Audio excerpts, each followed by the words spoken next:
The following stream contains mature content and subject matter. Viewer discretion is advised.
Hello, everyone, and welcome to Changeling the Dreaming Stained Glass.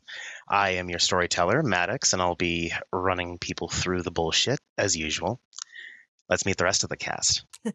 I am Mama McStabber, and I'm playing Priscilla Rowland, who is known in Kith circles as Esmeralda the Yeshu. Hi, everybody. I'm the Revenus Archon. I'll be playing Oscar Holst, who runs around in the parks as a troll, and he's known as Ridari. Hi, I'm Mischievous Red. I'm playing your lovable Clericon, Blair Wilson, otherwise known as A Strand. Lovable is definitely true. Hi, I'm Unconscious Celestial or Cozy Core. I am playing Eva Oakley the Satyr, otherwise known as Ray Very.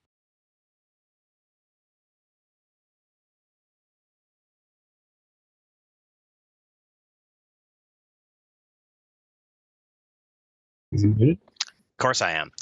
Why not?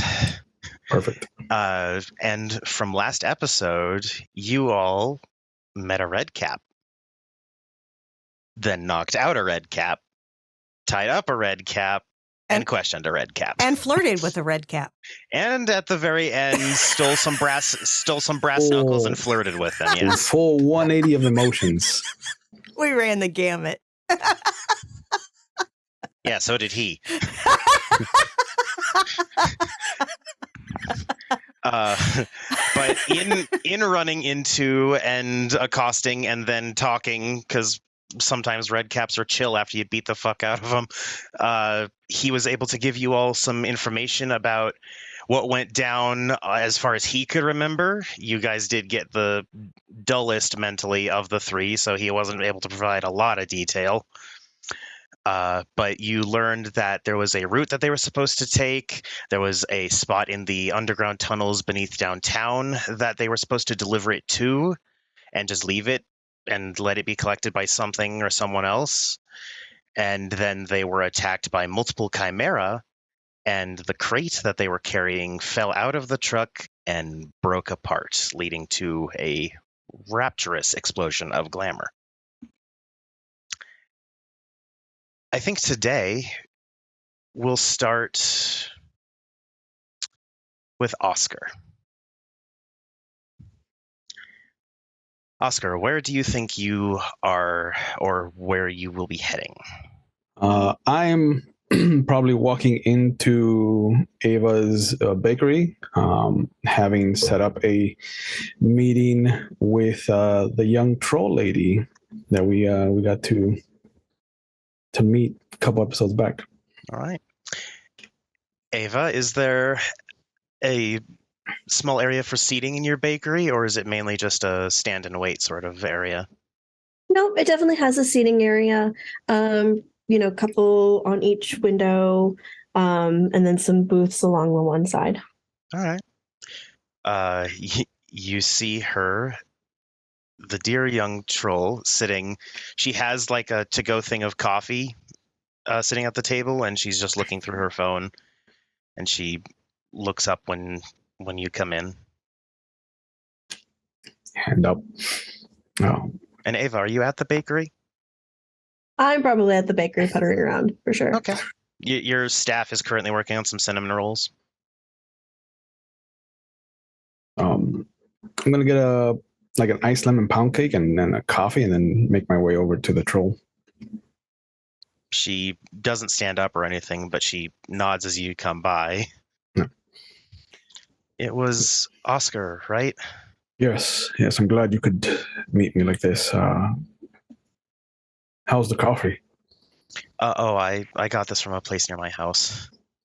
Or not house, but it doesn't matter. Sure. I'll sit down awkwardly. How has it been for you? Have you met Ava? I saw. I'm guessing, is that the woman with the?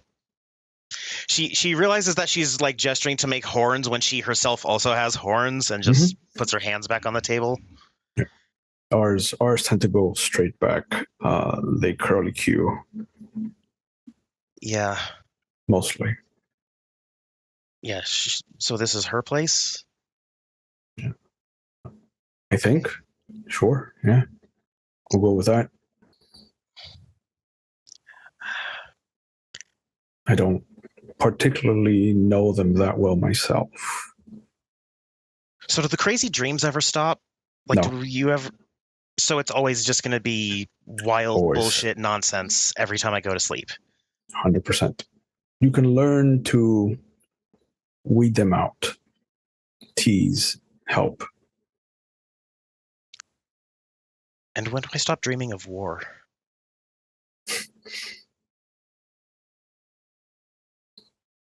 I don't think you will.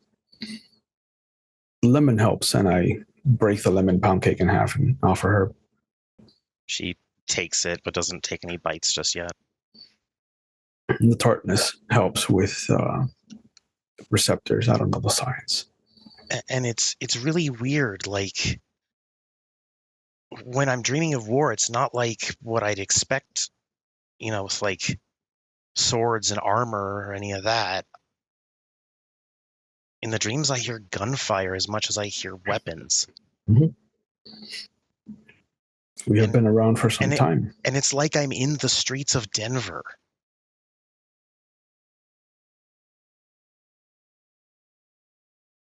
Humans know only fighting.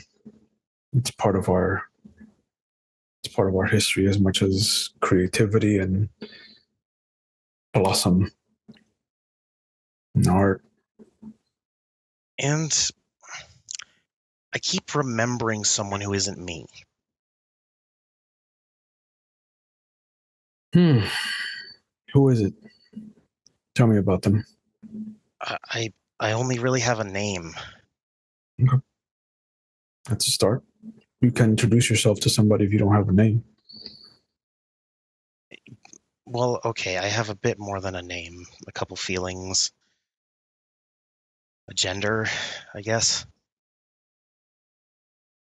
You feel closeness? Attraction? Kinship? Similarity. His name was Brindle. Is that a name I should know? Storyteller? Yeah. Okay. General Brindle led one of the commoner troll battalions in the Mile High campaign, which resulted later in the Battle of Denver, where a bunch of commoners and she went to war in the streets.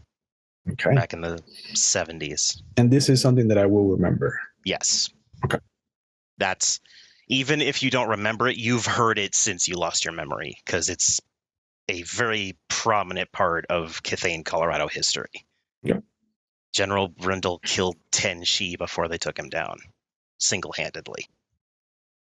He is what would be called a hero to our kin. Okay. I don't think that I have a connection to him. You should treasure that. All right. The pound cake goes in your mouth, by the way. You're squeezing it. She blinks, takes it away. You do see there's now some pretty deep fingerprints in it. She then just reaches up and like takes a small bite and sets it back down. Takes a bigger sip of her coffee. Who's Aggie?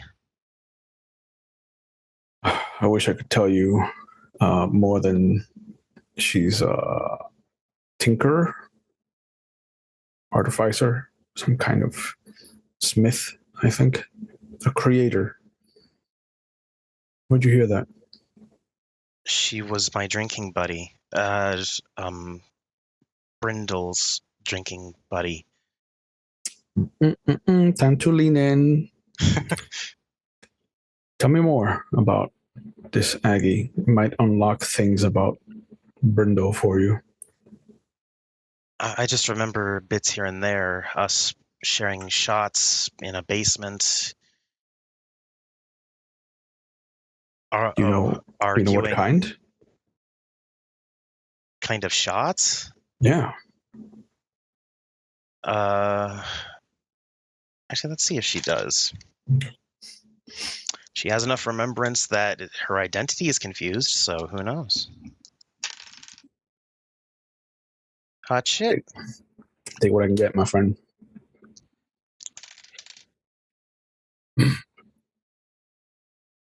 She was drinking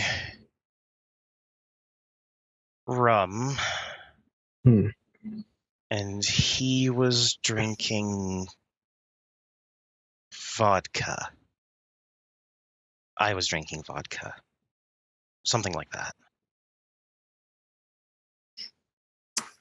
Do I see Ava around, or is she behind? She's in and out of the grounds as she's like, sweeping up, maintaining, restocking for different pastries on the shelves.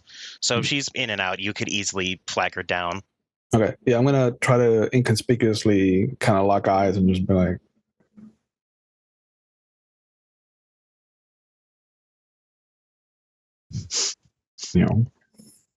as Oscar does. Oscar seems to have a weird twitch to his head now. Maybe he's got a crick in his neck or something. Maybe come over here. Maybe come this way. Maybe. He's as subtle as a troll, so you don't need even roll to figure out what he's saying.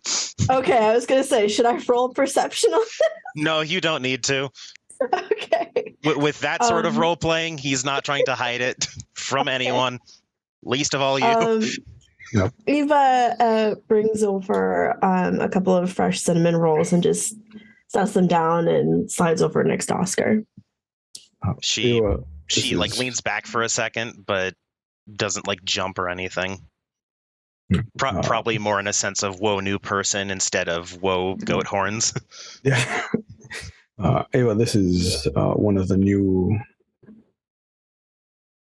Keith in the city. This is Ava. This is your shop, yes? We kind of, yes. And we met a little bit before. I dabbed your face. Oh, you were right. Yeah. Sorry. Things have been crazy. There's a living music box that lives outside my bedroom window. It's hard to get sleep. Have you asked to leave? Well, I don't know. It's just I can talk to a music box. Yeah. You're talking to a satyr and a troll right now. So yeah, but you're still people. It's a music box. How could it even talk? How could it listen? How does it do anything other than just walk around on its weird crab feet and back and forth on the windowsill and play loud music? I'm gonna look at Ava. This is above my pay grade. Do you want to chime in here? Think of it this way. It's moving around. It is playing on its own. What do you have to lose by asking it to just maybe be quiet for a little bit?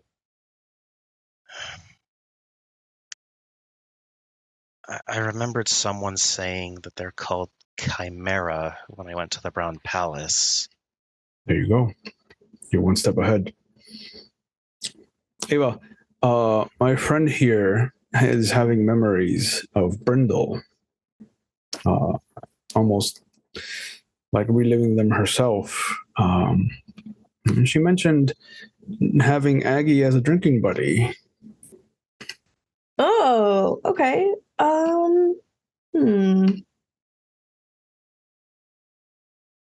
You know, every time that she wasn't bitching at me for building something improperly when she was the one telling me where to put shit. Not telling me, telling him. I'm a different person. You're one and the same.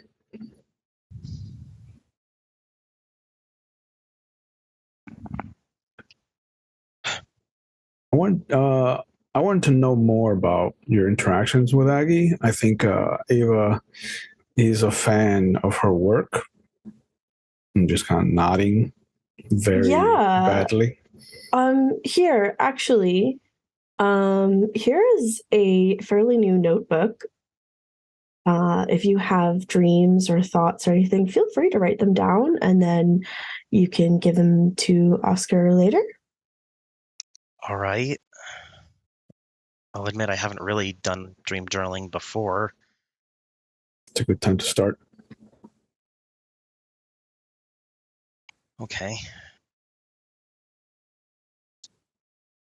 Do you know what happened to his staff? Whose staff? Brindle's. He had a staff. He was trained in how to use it. It was the Brindle had a staff, Ava? He did. I know he did. I know he did. Most people who have been here for any length of weeks learns about General Brindle at some point from someone in Kith. The problem here is that you guys have put Oscar in a dad position that he doesn't want to be in. And it's absolutely adorable. And he has to drive her away from staff questions by being like, "There's no staff. I don't know anything about a staff." That's where I'm at. So I'm just like, "There's a staff, Ava. I don't remember hearing about staff." I'm just like. Maybe you should ask about that in court later. Maybe. It's just, that's something that's sticking out in my mind is I should have he had a staff. Mm-hmm. Do you have any memories of where he might have left it? Since it means so much to him and to you now? No, the most recent memories that I've ever gotten is, well, a lot of people that looked gorgeous driving swords into my chest. Always gotta watch out for the pretty ones. I'm guessing that's how he died. Yeah.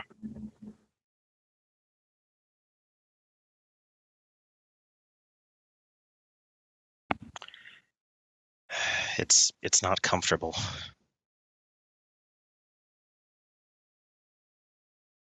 I don't like remembering a war I didn't even fight in.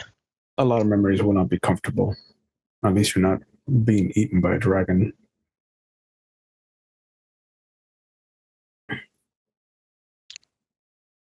Yeah. Wait, dragon? Yeah. There's talking music boxes. You don't think there'd be dragons?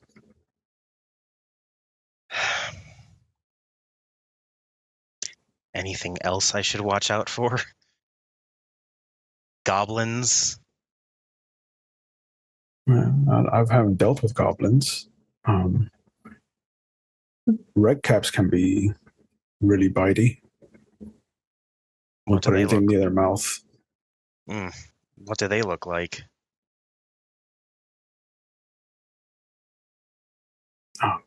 I mean, Because I remembered it's not that pretty lady that was with you at the Y No. when I was there, right? no, she's an issue. She looked almost human. I won't lie, I'm actually a little jealous. We can suppress. I keep bumping my horns on shit. You will learn to suppress your seeming. Yeah, and you will get used to that. And you are very pretty, troll. Thank you. You see the slightest like darkening of blue around her cheeks, but she's doing her best to hide it. You haven't made any promises to people, yes? No, They mean much more to our kind than you imagine. I mean, it feels like if you make a promise, you should mean it or not make it at all. Correct. Which you know is probably more instinct for her right now than it is just knowledge of what to do. No. But the instinct is there, and it will not go away. I'm gonna point down at the pound cake. Take another bite. She does a more regular bite this time. Oh, that's really good. It's only barely sour like most lemon desserts should be. All right. She's got a gift, and I just kind of like nod at Ava.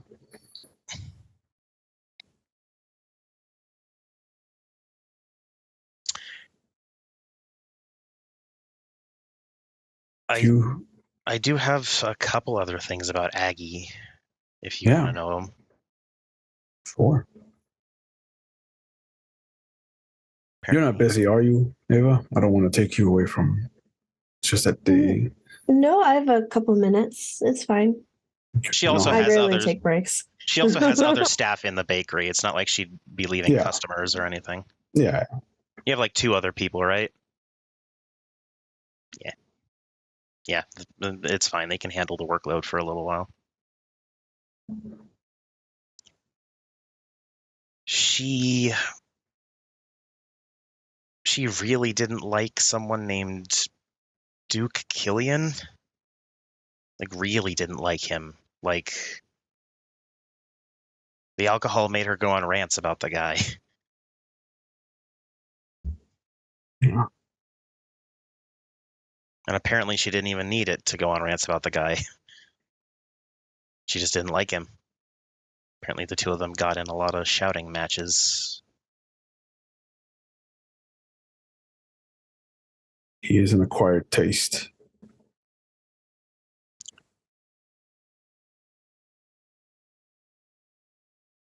She was proud of Brindle for not accepting nobility at any point. Yeah, you'll find that a lot of commoners, if you will, do not really enjoy the company of nobles. I do remember a strong dislike of nobility. I mean, if you're gonna lead a whole war to happen,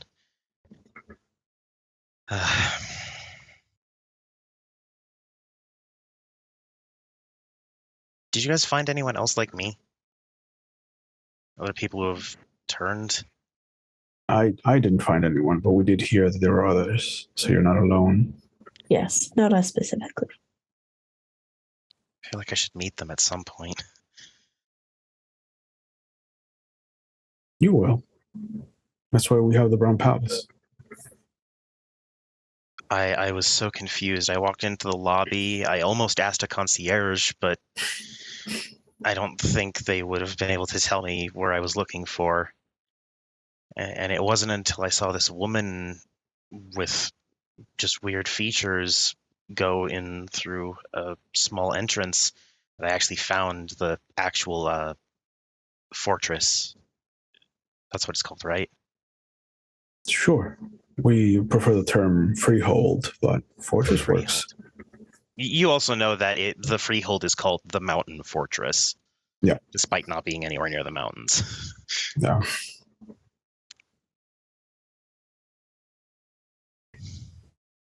What was it like? Was it welcoming for you, at least? Yeah, there was Lady Charlotte. She introduced herself and explained what she does. She's like the second in command for the freehold. It is apparently the Duke's freehold. Oh, Duke Killian, I just got that. There it is. Oh. I'm just going to look at Ava. This one's smarter than me. I met him briefly. He seemed like he was in pain. I don't know why, just he seemed uncomfortable with me. You might be remembering Brindle just as much as you are. He was never around in the memories I've gotten.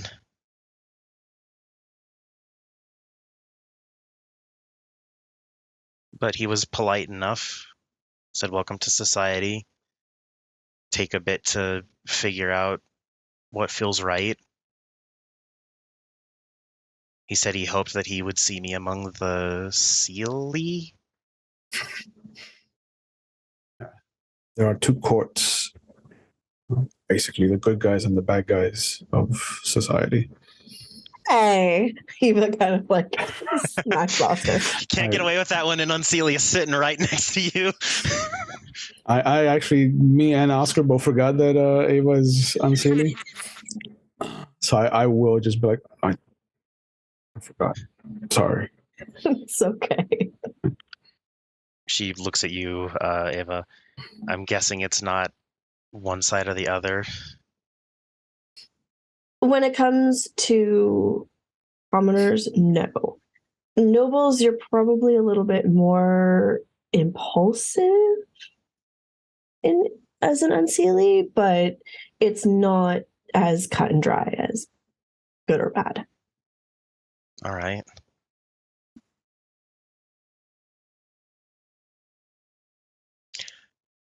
Also, something weird happened to me yesterday. I needed some comfort food, so I cooked myself a steak. And as I picked up my fork and knife, they started glowing. Like they weren't hot, but they started glowing. And as weird as it sounds, I swear I cooked my steak medium rare. But when I was cutting into it, it was closer to medium.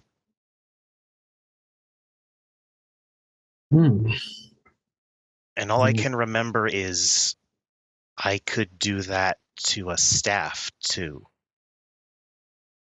You might be remembering one of your arts, your powers. For those who would want to roll it, intelligence kenning. Man, I don't know what's going on. Sorry, as a storyteller, I should be impartial, no matter how funny something is. Like I have Kenny, I don't have intelligence fan. No, Mr. Griffin, not here. Mm. Yeah. No. Eva is not very. Y'all are missing the ones that could figure that out. Yeah, Eva's mental abilities aren't, her attributes aren't that great. I only got one success on that. Hey, that's still enough in this case because it's at 6 base success anyways. So, you know that enshrouding something in a glow, that's the dragon's ire. That's one of the rarer but also closer to noble arts. again, anyone can learn a noble art nowadays because it's modern shit. There's less segregation about the arts, but it's still pretty rare for commoners to have. And if she's remembering Brindle having it, he had it when commoners really didn't have it a lot. Mm.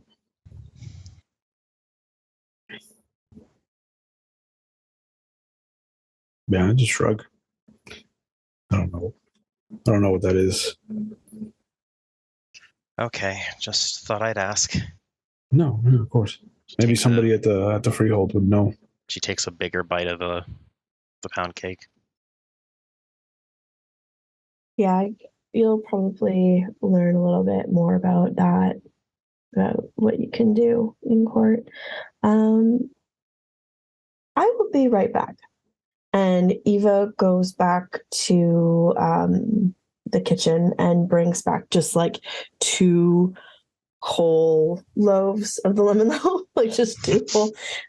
She gives one to Oscar and she gives one to I don't remember her name, but Madeline, I think, because I made it up on the spot in a panic. Okay. That'll work. To Madeline. Name your SPCs, folks. Yep. Ahead of time. She accepts it graciously. Thank you. Wow, how much do I owe you? I'll take care of it. Don't worry. On the house. Oh, seriously. no. I can't have you pay for me. No, it's fine. It's fine. It's fine. Just take it, use it as needed. It'll last probably about a week, but if you cut it in half, put it in the freezer, you can get some longevity out of it. Okay. She finishes off the last bit, downs the rest of her coffee. We're here to help you, so and you've helped us by telling us about Aggie and Brindle. If anything else comes up, I'll let you know. Yeah, don't be afraid to use you have the my book. number. And Oscar, she has since, by the way, programmed her number into your phone for you. Perfect. Because she's like, I don't have a screen. She saw how old it was. She's like, all right, I can do this, but dear God, you need my number. No. You're one of the only other trolls I know, essentially. No. But yeah, I look at them. Like, we're here to help you. Don't be afraid to use the journal that Ava's given you, and don't be afraid to text if you have any dire questions. Okay. Also, maybe not be so vocal about your memories in court. Oh, I haven't been saying shit. Okay. I mean, obviously, I'm too scared about what I'm remembering, so I really only want to talk about it with a few people. No, I totally understand. Obviously, get the information that you need to learn about yourself and what you can do. But especially in court,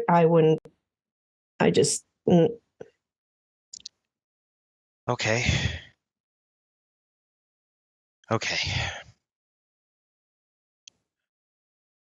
You should never lie, but unless you are asked, you shouldn't give away information.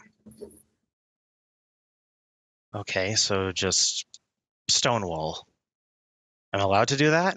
Correct, yes. Especially as a troll.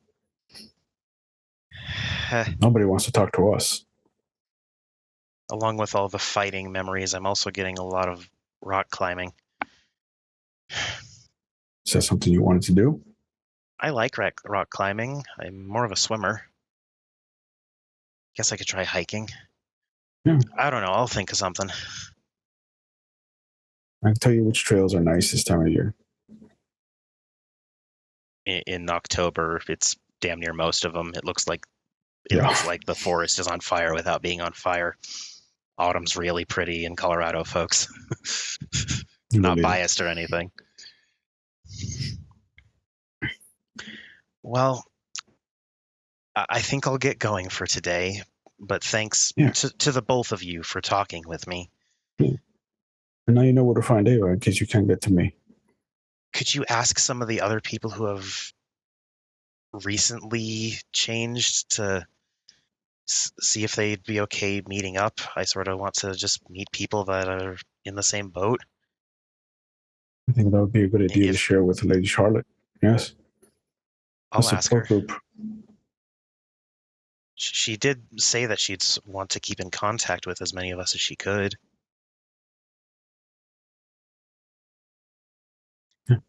Okay. It's a good instinct, Madeline. She stands up and holds out her hand first to Oscar. Stand up and shake it. And it's a firm grip, like she is a troll. No. Young troll or not, she's a fucking troll. You can feel it. She doesn't look as large and imposing as most older trolls do, but she, at least in her seeming sense, she's probably still growing. Yeah. So she'll fill out as time goes on. And I've muted myself just to let her kind of see that you can come down. So it's not as present in the world. There's some things that are hard to get around, like height's a bitch for a lot of Kith if their height changes. That's why most boggins are kind of short. Yeah. Watch your head on the way out. Yeah. And she grabs a purse, slings it over her shoulder, and then heads out to her car. I'm just going to plop down in front of Eva. I don't know how people do it with children. This is taxing. Yeah, This is the worst thing I've ever had to do in my life. The worst? One of. Yeah. I'm not good with kids or young people.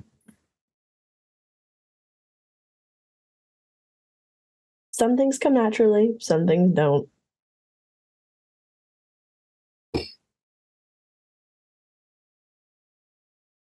Would you like a refill on that coffee? No, I'm going to sit here and think for a little bit. Okay. But I will pull out $100 and just put it in her hand for the cake in your generosity. She just slides it back. Nope. No. It's fine. You can leave it if you want, but I will. I don't. It's fine. I'm going to head back. If you need me, just let me know. Thank you. Eva goes back. Just going to slump in my chair. Okay. That feels like a fantastic transitioning spot. Esmeralda. About an hour ago, 2 Ishu were dropped off at your house. Yes, they were. They were dropped off by Lady Charlotte, who was dressed surprisingly casually. Usually she's more official, like with the Chamberlain robes for being the chatelaine of the fortress.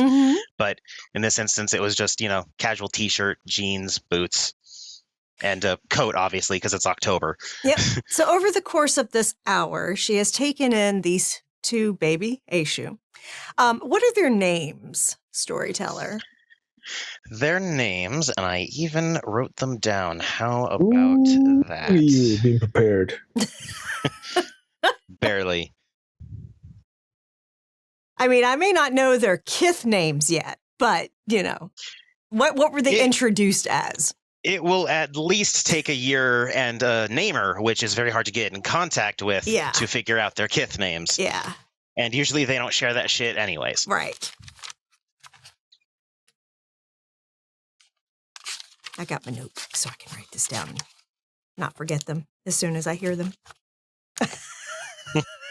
Because that's a thing. ADHD's a bitch. There's many things in life that are a bitch. Yes, there is. For poor Oscar, amnesia's a bitch.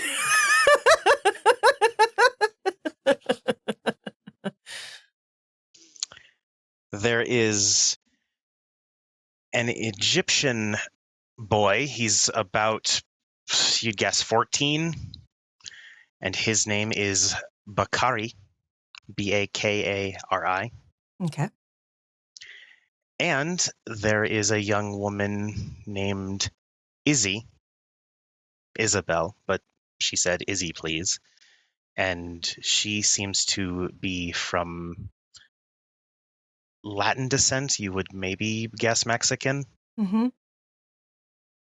And she is 18. 18.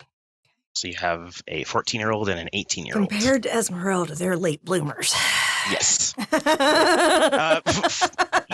14's kind of still within the range of what it could. Esmeralda should was be, like but 6. Okay.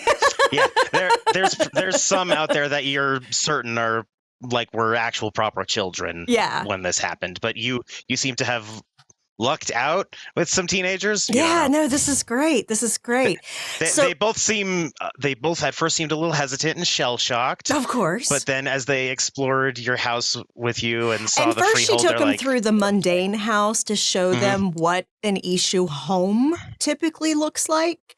And she's explained different things that were collected on her grandfather's travels, things like that. And she's even shown a few things that she picked up while she was in New York and things like that. I said, you will collect treasures and you know, put them wherever you decide to roost when you need some time to roost. And they're both sort of just nodding along. Bakari is like enwrapped. Yeah. Like, this is awesome. Oh, Keep yeah, telling because me it more. looks like literally like a little bit bohemian, very eclectic, definitely world traveler vibes in this house. There's just like shit everywhere. And if nothing else, Izzy is staying quiet and just listening. You don't know her reaction. She's more harder to read. Yeah, no, that's perfectly fine. And then as, you know, the time has gone on, she took them into her actual small freehold that she has and led them through a tour of that. Showed that there was rooms available if they required to stay. That kind of stuff, some private spaces for them if they need that. But then she took them on a tour of the public spaces, and she started with the story circle and started the story of the beginning of the Ishu. This they both seem to be paying attention to. Yes. And as she was telling the story, she was using her tailcraft, firelights, to add some dramatic effect, which definitely got their attention. Yeah, they're both now watching because they admitted to you when they were dropped off. Yeah, we haven't really been exposed to a whole lot. We've met a couple people, but that's it. Yeah, so they're going to see the full Ishu experience. And so basically, yes. And as she's telling this story and going through the various stages of the mythic age, the beginning origins of Ishu, she's going through the history, and she gets to the point where they really become who they are. And she tells them about how most went on to travel, being that we are restless by nature, and she's going around, and then they've gone to the dancing and music deck, they've gone, to the hookah room, all this stuff during this, and then they have gone, now they're presently at the reflecting pool and fountain with the balefire. And she says, the few who stayed became rulers of their lands, bonding with them, learning their secrets, and tending the sacred places. These guardians still remain, watching over the tribe, keeping the hearth fires burning. They alone remain true to the pure bloodline of Ishu and sacrifice their freedom on the trails to preserve the heritage of the Ishu. These are the Oba. And then she takes them to the library, which the library, like every room in this, every space in this freehold, it has a very eclectic, worldly kind of theme to it. And it is there's plants everywhere. There's beautiful fabrics. There's loads of colors everywhere. Unique artworks, things like that. But she takes them into the library, and it looks like they are in the center of a universe. And there's just tiers of bookshelves on 2 stories in this room. And she says, so what, you may be asking, was the punishment of the Ishu? The children of Ishu himself. Well, he got his children to do his job for him and to enjoy it. Wasn't that clever? You see Izzy frowns a bit. Bakari still seems full attention on you. And that is how we began. And there are stories in here that will tell you everything since. Pick whichever catches your fancy. Bakari immediately walks over and is looking like, this book, no, like just, wanting to decide, but still being a 14-year-old where they Take still have the kid deciding. You need. The right story will call to you. Izzy, on the other hand, crosses her arms, looks at you.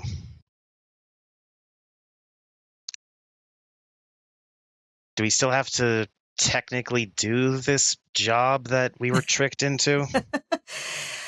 Because I don't like the idea of just doing someone else's job with no reason. I understand, but it is who we are. We are restless. We are a bit reckless. We love a good story. And it doesn't mean we have to tell the stories like I just told you the story. I'm a dancer. I perform. I tell story through movement. I love to socialize.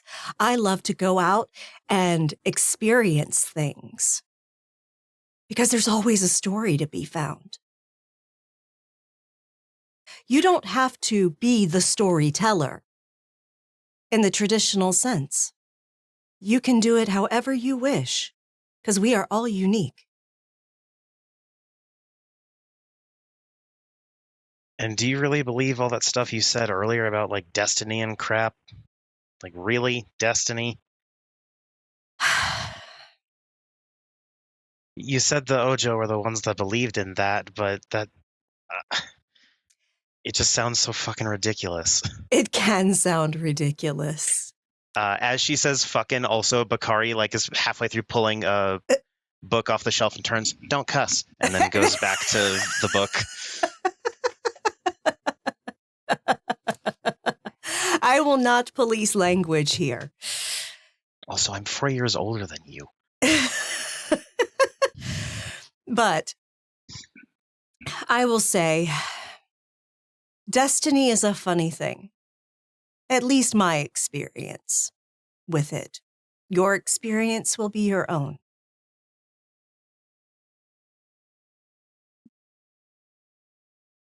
Perhaps I was meant to be as I am now. I was not always this way. I know that. I remember. Perhaps there is something I still have to learn, and it required a new form to forge ahead that destiny. I'm not aware of it. So if it plays out, how am I to know?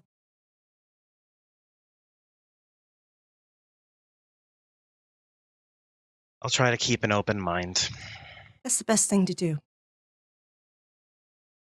That is the best thing to do. Or at the very least, not judge out loud. I mean, we are known for sometimes getting in trouble. Often it is our mouths that do it. But My mom says the same thing. you were certainly born to be a shoe then. First time I got grounded, apparently, I tried to negotiate with my dad. I don't remember doing that, but my mom and dad swear. I was like, he said 3 weeks, and I said 2, and then he said 3, and then I said 2.5, and then he said 3, and I said 3. Apparently. So we're not going to trust you with negotiations, dear. Would I ever be needed? What would we need to negotiate for? There are all sorts of things to negotiate for. But like, am I going to be like Lady Charlotte, like a fucking noble or something? in she courts, we are considered commoner. But if you travel the world wide enough, you will meet others of our kinds, the ones that stayed behind. And you will be welcome like you are royalty. Well, that's confusing. It is. What if I don't want to be royalty? You don't have to be. All of us have a bit of the blood, as it were. But I am not a noble lady. I just have a bit of the blood. I'm like a royal cousin. Welcome, but not given any freaking position or responsibility. I'm just amazed that feudalism is somehow still alive and well in America. You think it ever went away? It feels like it just changed, but then we go back to something this archaic and it's just throwing me off. It can. It takes time. Don't expect to absorb everything all at once. Take your time. Chew on it. Process. Craft your story. All right. And she walks over and pulls out a book seemingly at random, Mm-hmm. but you do catch the title pretty easily. The Hunchback of Notre Dame. Mm-hmm. And she sits down in one of the available spots, and you see Bakari go, "Whoa, this Dust Bowl thing is real? Holy crap! Yeah, it was real. That's terrible." Yeah. And then he goes back to reading. Seems like he's a very burst of reaction, then nothing sort of guy. Mm-hmm.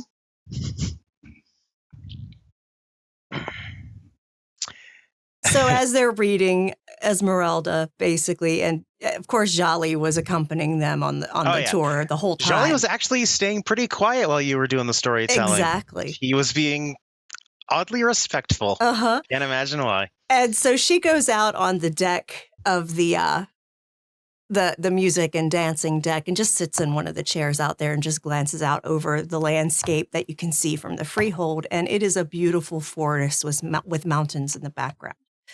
So Jolly's sitting on the ground, but near you. yeah. And she looks down at him. He nods back towards the where the two kids are. He takes his hoof and They're young. Have you forgotten what I was like?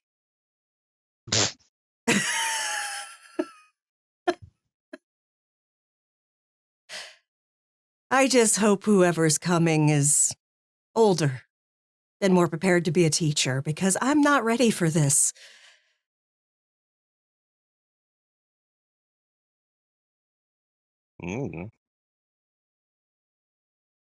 He nudges a few blocks and spells out tough shit. I know. Oh, trust me, I'm well aware. Somebody has to do it, and there's only me. At least for now. Yeah. Good to see you using your words again. He pushes the blocks around and says, "What?" You're actually talking. Don't make shit up. And then he walks inside the freehold.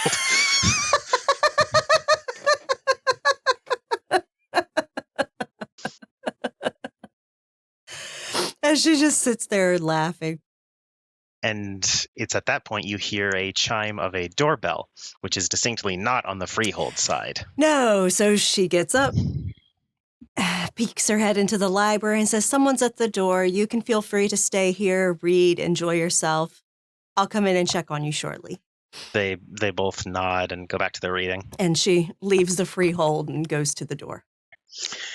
And as you open it, you see a woman standing there. She's not dressed like too professionally, but it's clear that this is like something that she wears on purpose for what she is. She has just simple dark pants, nice like clean, crisp blue shirt. And then, of course, some coat, because it is Colorado. Even when it's autumn, you want at least a small coat. Mm-hmm. And in her right hand is a wooden staff with a lot of carvings burned into it. Seems to have various runes and symbols. You'd guess the writing on it is Latin. And she has reddish hair. Maybe it's dyed. It could be. You're not entirely sure, but it's pulled up into a loose ponytail behind her. And she looks a striking amount like Doris, but way younger. You must be Doris's granddaughter. Hi, it's a pleasure to meet you. I'm Shelby. Shelby, Priscilla, please come in. Thank you. So, full disclosure, right off the bat, Gran enchanted me, so I can already see you. She does this occasionally, and we even talk about it when I'm not. I've got that. We're all square on that. Okay, no problem. Also, so you can see I generally look about the same, just have slightly pointy ears. So yeah. But also this, and she reaches into her pocket and holds out. You see, it's gold in the shape of what looks like a small goat statue. Where on earth did you get that? It was on your front porch. I just didn't want to step on it. She hands it out to you. I will take it in my hand. Can I sense anything on this? Perception kenning.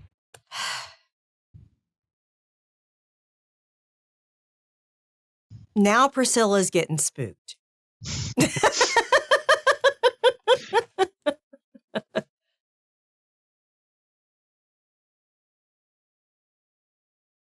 Does my specialty of detail-oriented apply? In this instance, yeah. Okay. Sorry, I had to think about it for a second.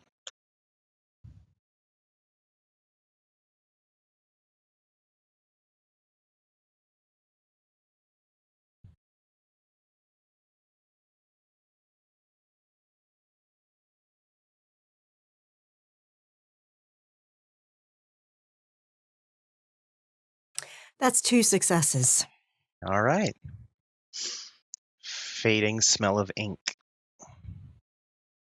More chimerical than real in this instance.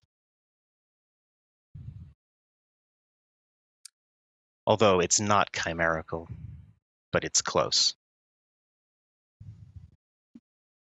I swear. Okay, do you know where I can find a good camera to keep watch on my front step? Because this is the second thing that's been left on my doorstep that's weird like this. I can give you a number. Excellent. Because, yeah, this is starting to creep me out. What do you mean? She takes the piece of gold bismuth out of her pocket. This was left a few days ago. Now this. When this was left, it smelled faintly of ink. And definitely a little bit of things I deal with. This one now has that smell and it's fading. Can I see it? Yeah. Either of them? And she holds both out. And she's going to make a quick roll. It's going to be a little difficult for her. This is where the humans typically explode. Yeah, hopefully she doesn't. Mainly Esmeralda does want to have to clean up that mess. I think you'd have some splaining to do to Doris. Yeah. On a difficulty 8, she got 5 successes. Holy shit. Yeah, but I got 2 1s and it knocked out 2 of my successes in my roll because I did have one exploding 10. That's how I ended up with 2. But you see that she quickly stops where she's standing and moves her staff in a really rapid motion, and you see she's dug not enough to groove or fuck up your carpet, but there is now a circle around her, and she starts muttering under her breath.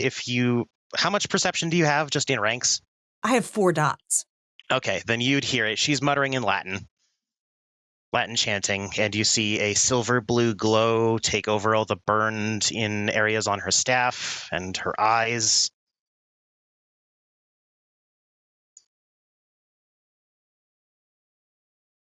How much did you say you got of this? Just those. Can I please have it? All of it? You don't want this near you. Why? Because it was made by something corrupted. Or corrupting. It's not fully there yet. Ah. Yeah. You don't want this Take near it. you. Take it. It's fine. I'm going to find a way to destroy it. And she pockets both of it. Perfect. And I definitely need the number to get cameras so I can find out who the hell is leaving that shit on my doorstep. And please let me know. Absolutely. I'm sorry. I should have explained the rest of what I'm about before doing that.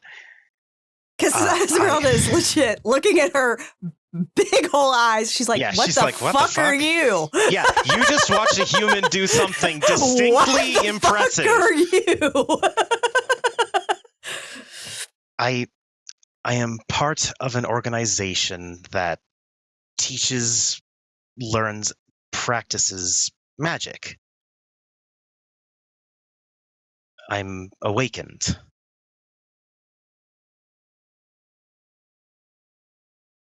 Ah.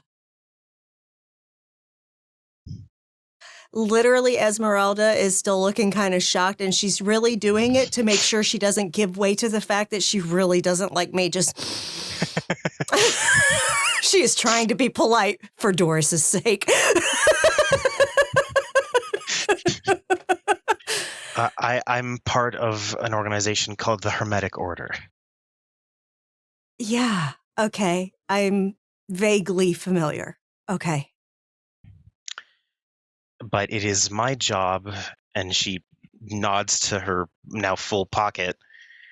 It's my job to police and, when I can, get rid of influence like that. Excellent. So there's something twisted paying attention to you. Please be careful. It's never a dull moment for me. Well, at least you're used to it then. I have no control over that. So, okay. All this tells me is I definitely need a cigarette when I'm done here.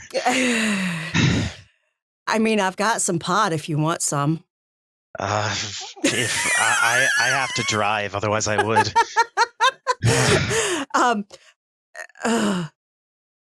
Wow. Oh, okay. I'll look into it and see if I can find some more information for you. Yeah, no, that'd be great. I'm an expert in what we call Nefandi.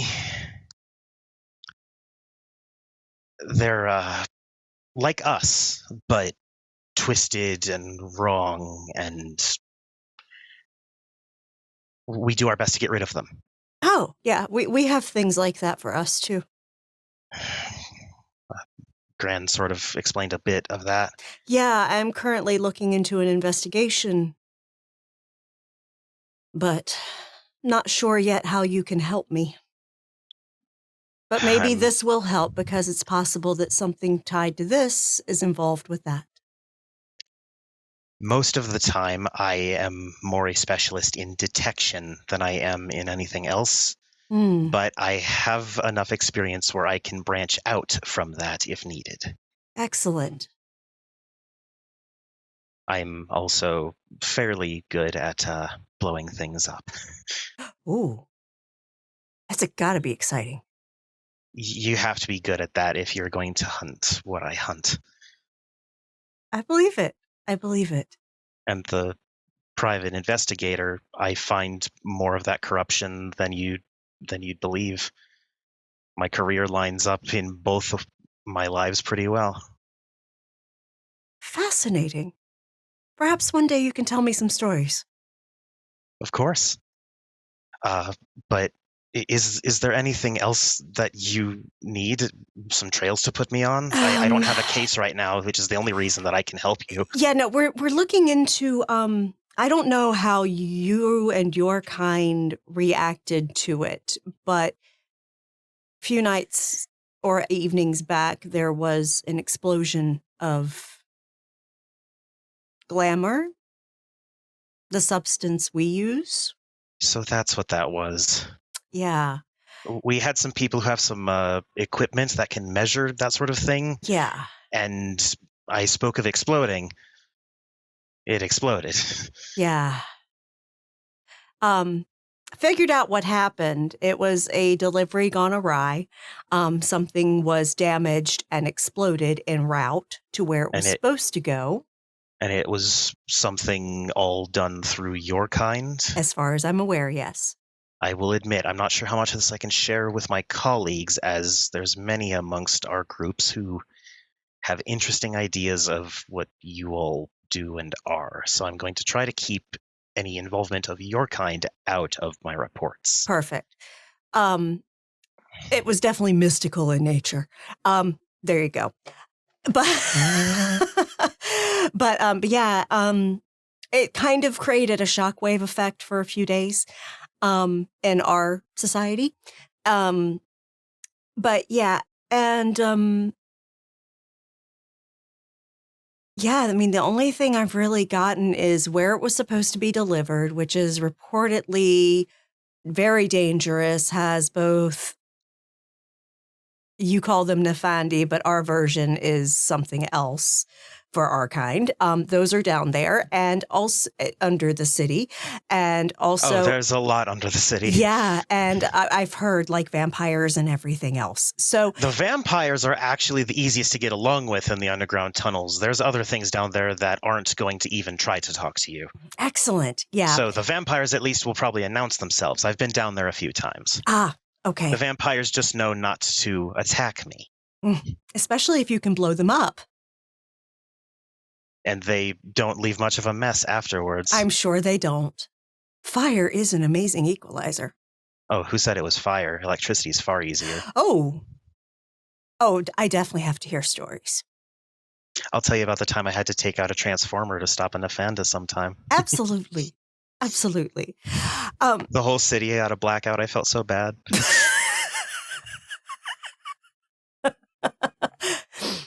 Well, but yeah, no, that's something that I'm currently working on. And I know that it has someone, and your grandmother, I even call her Granny. She's like everyone's Granny. She really is. Yes, I adore her.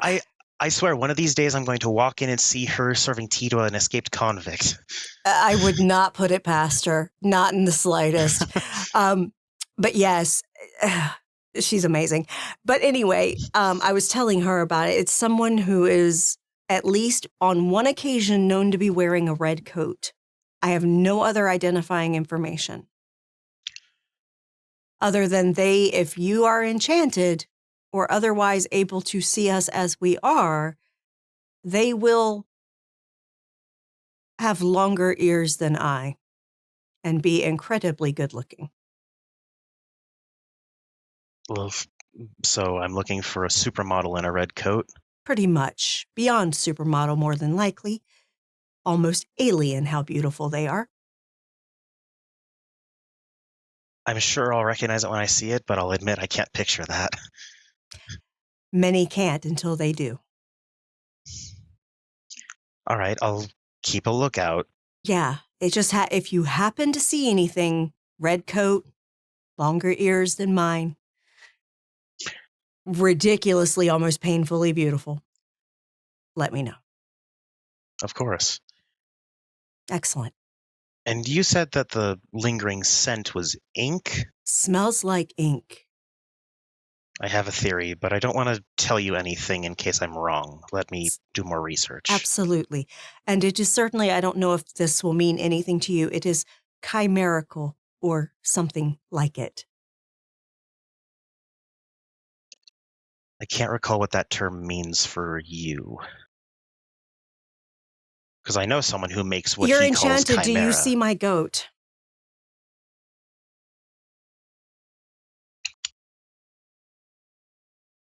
The goat that just clicked at me? Yes. That is a chimerical being.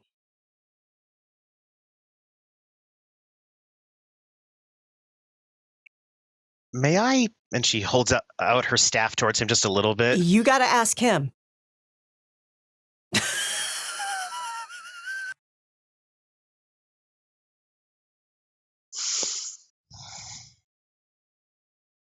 He's clearly teasing by just hemming and hawing for bravado, and then she just very lightly boops him on the head with the staff, which it glows and flashes for a second. Oh, he's here, but he's constructed. Yes, from dream stuff. Huh. I suddenly wish I was an expert in a different field. Well, we can't all be good at everything. So, Finding things and blowing up. What more does a girl need, really?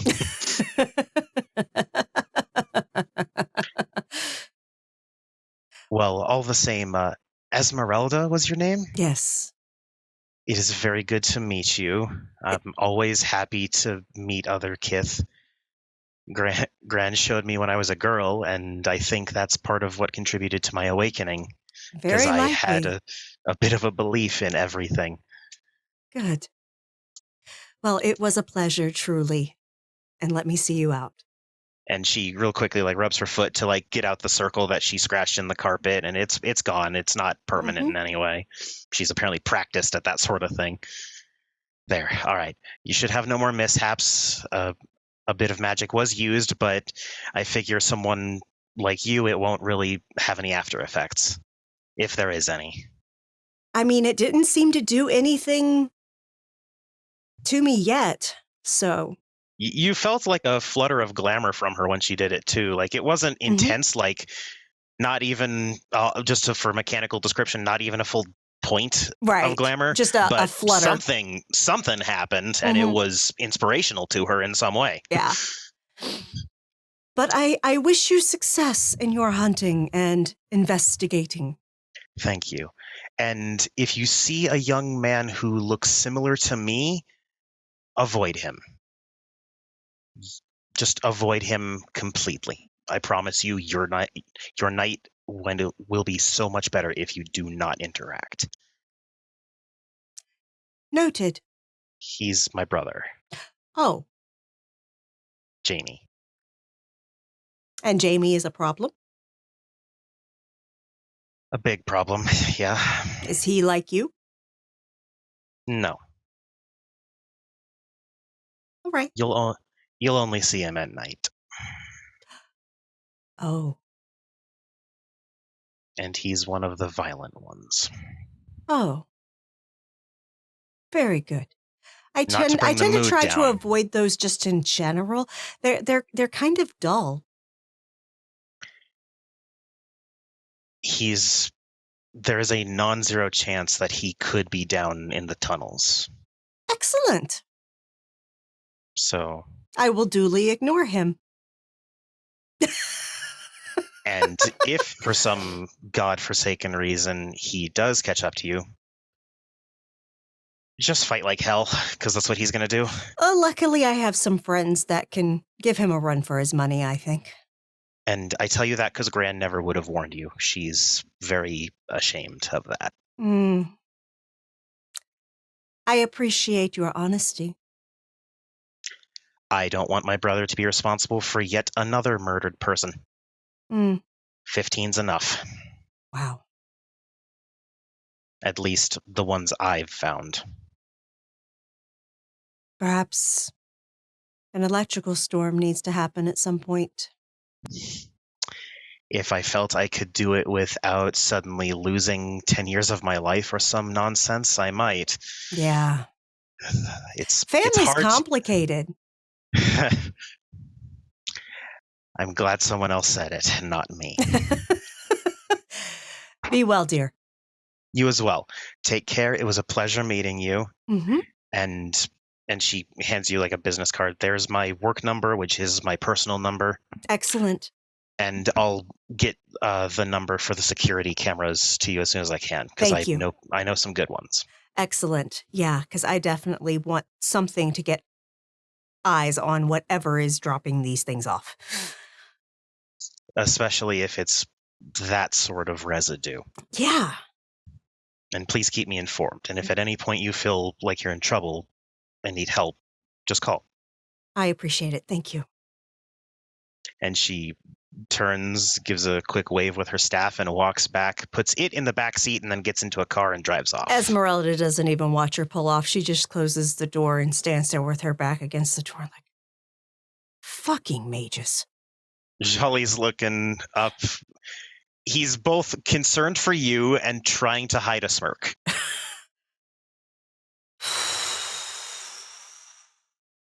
She looks at him and is like, I'm glad you aren't fully using your words yet, because I know you're not prone to biting your tongue as well as I can. Come on, let's go check on the young ones.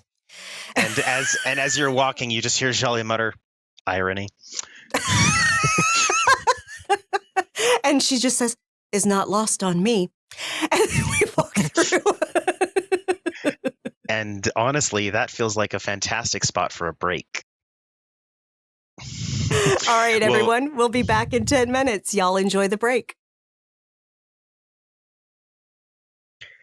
Hello and welcome.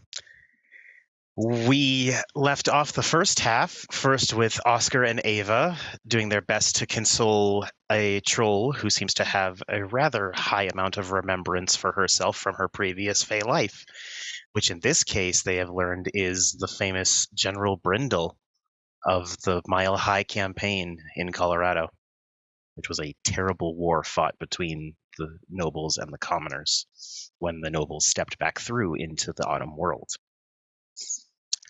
And then the second half, after Esmeralda did some tutoring, but they seemed pretty enraptured by it, so it's barely tutoring, really. She met with her friend Doris Walker's granddaughter, Shelby Walker, and learned that Doris has a mage for a granddaughter, that mage hunts corrupted mages, and that the gold that Esmeralda has been receiving is skeevy as all get out. And But now both- Esmeralda needs to hit the hookah again. But oddly enough, both times it's always been very faint and fading when you've received it. And now we'll go into our second half. And it's by 16th Street Mall that we find Blair Wilson. Hi. And you can see remnants of an accident. A bent pole, some tire marks, and then on the road off to the side a little bit is several scratch marks where something composing, you'd assume, metal and a bit of wood from a crate probably crashed onto the ground. And give me perception alertness or perception kenning, your choice. We're gonna do Kenning. They're the same, but I feel like that's more the vibe I want to go for. I dropped the dice down my sleeve. Hold on. Here we go. It's cards you hide up your sleeve, Red, not dice. I know. Why not both? So that's actually And it's 4 just successes. diff 6. Yeah, sorry. I forget I need to say that. I'm assuming unless you say otherwise. Yeah. Yes, All that's 4. 4. Yeah. There's a decent amount of chimera hanging around this area. Like there's some chimerical birds like sitting on tables, like watching people talk and all that stuff. The humans by this point, like unless someone has been purposefully enchanted, you're not seeing enchanted people anymore. It has now fully gone out. The news stations have been running the whole mass hallucinations and no more strange phenomena, things like that. People are starting to come back to reality, as it were. But you see, birds watching people, the occasional like odd like insect here and there, weird monsters that don't have any tie to nature or imagination, just chimera of all sorts. Although the chimera that are like still around and not just like passing through the area definitely seem a little bit when kids are trying to hold in their energy and so they're just sitting there like bouncing a little bit. Yep. A lot of the chimera around here are doing that. Like they're trying to get used to a lot of newfound presence in what they are. So chimera are still clearly affected by the blast. And this place seems pretty inundated. Like the buildings are still shimmering with glamour, even if the people aren't. Yeah. Okay. So Blair is going to do something with that at the end of this, and Oscar's not going to be happy. Is there any indication of like where the object went? And so, for reference, I don't know if this is actually said. Blair is investigating the scene of the accident where the device got dropped off. Which was Just apparently almost to its underground destination, but yeah, they got ambushed by Chimera. You do see some drag marks that lead towards the sidewalk from the road, but you don't see any marks once it gets to the sidewalk. You could maybe assume that it was lifted and put into maybe another vehicle or something, or some way to transport it that wouldn't leave any more marks. Okay. Can Blair tell like who the oldest Chimera is there? Like the one who would have been there when it happened as opposed to like newly congregating in the area? Or just came into being when the glamour exploded. Yeah. Let's do intelligence kenning or perception kenning. Whichever you feel would be the more appropriate role in this case. Perception. It's always good to give your players options when making skill checks, folks. Because you never know which they're going to pick. That is only 2 successes.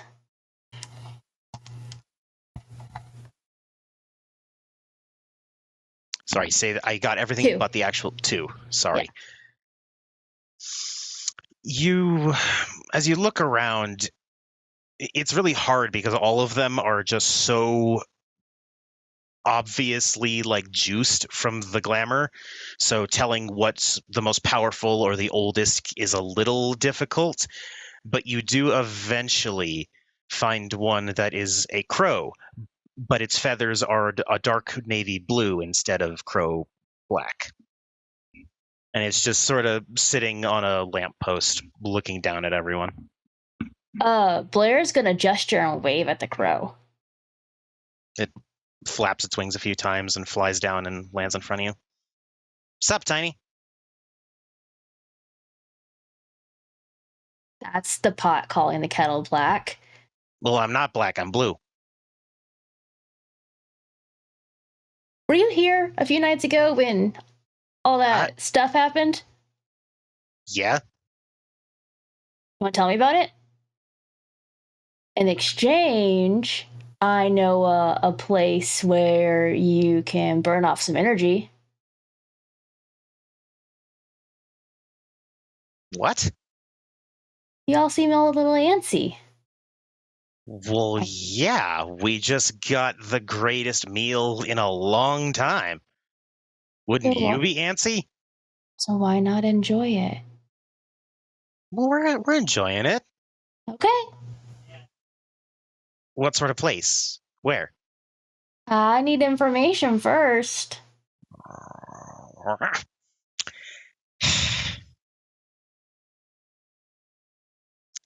What do you want to know? So an object crashed? Where did they take it? Did you see? Oh, the thing with all the metal tubing and in the wooden box. Yeah. Yeah, some what's the word? Fuckwad? No, that's what everyone calls them. She. That's it. A she in a red coat had people come by with a cart, pick it up, and haul it that way. Points down the street. Was it just them? Was there anyone else there? Yeah. Humans. 2. Really? I mean, they could see us. Yeah. Fucking every human around here could see us. They do anything non-human-like? Nah. They didn't do anything that would suggest they were human either, though, I guess. Mostly I hear humans bitch about this stuff called taxes. Sounds awful, whatever it is. I mean, I don't know. But do you have any, I don't know, hints on what happened? Where I could maybe find them other than that away? I suppose you could try and look for the cart they used. It was like bright orange on wheels, flat, big enough to carry all the pieces of wood and metal that they were hauling away. Did you see where... I heard they were attacked. Did you see where those chimera came from? Ooh. Yeah, I remember the attackers. Oof. Not, well, as I'm sure you're aware, being Kith, not all chimera are friendly.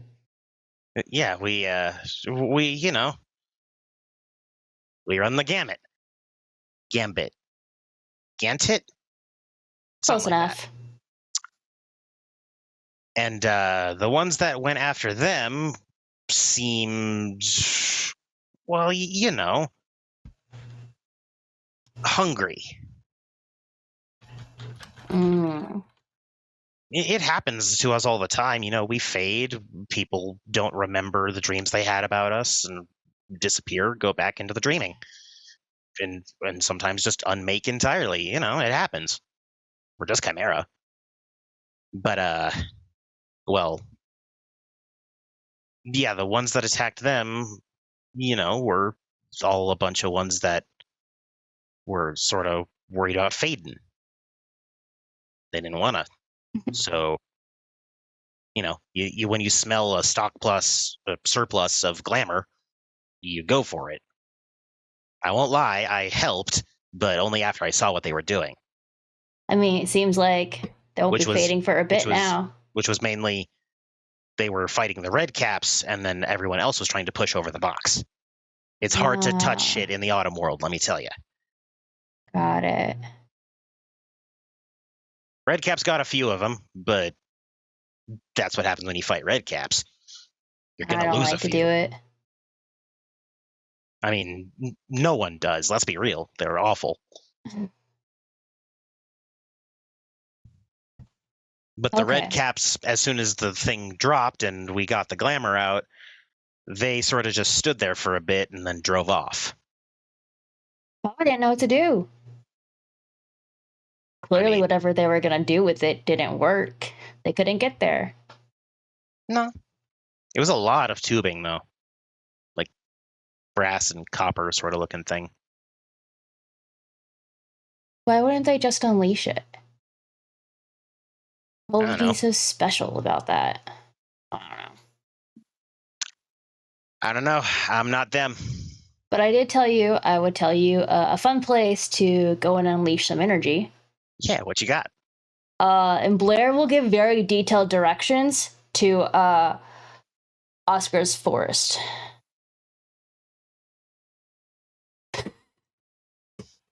You know, and say that there's a troll there that is really fun to mess with. Okay.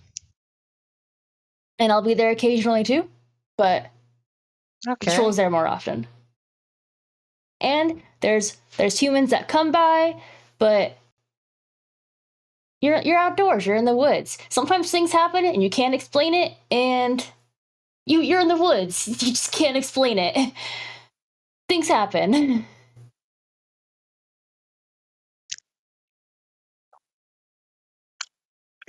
I have a question for you as the player in this case. Yeah, what's up?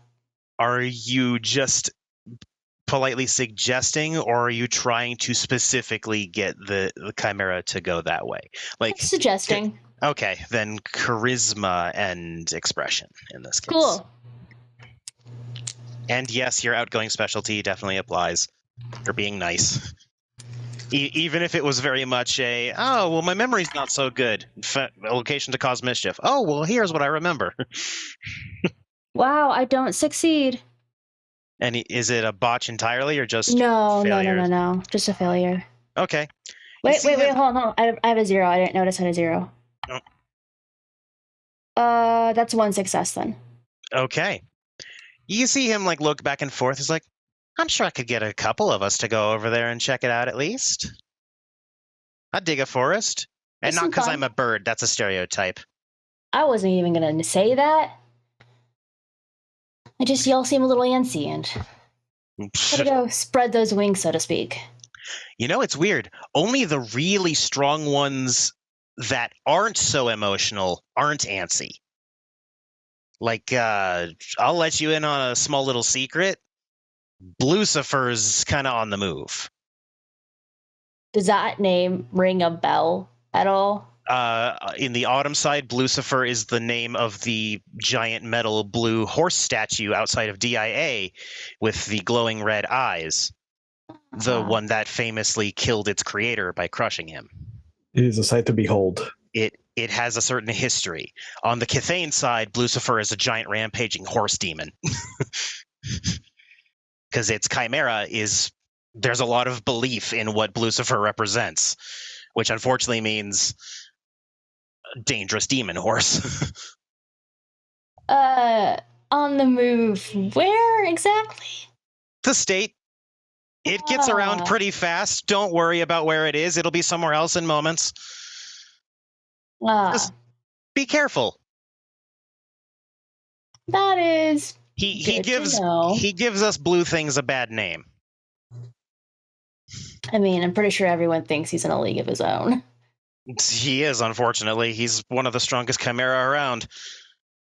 And he's probably juiced. I think the only one that could probably stand a chance is the dragon on top of the train station. But he doesn't really fight.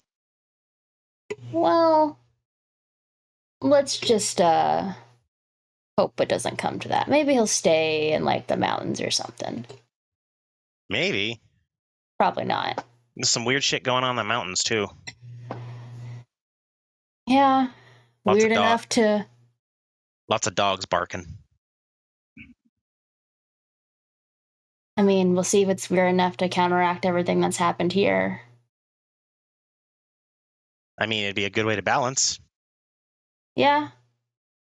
They say within order breeds chaos, so why not the opposite?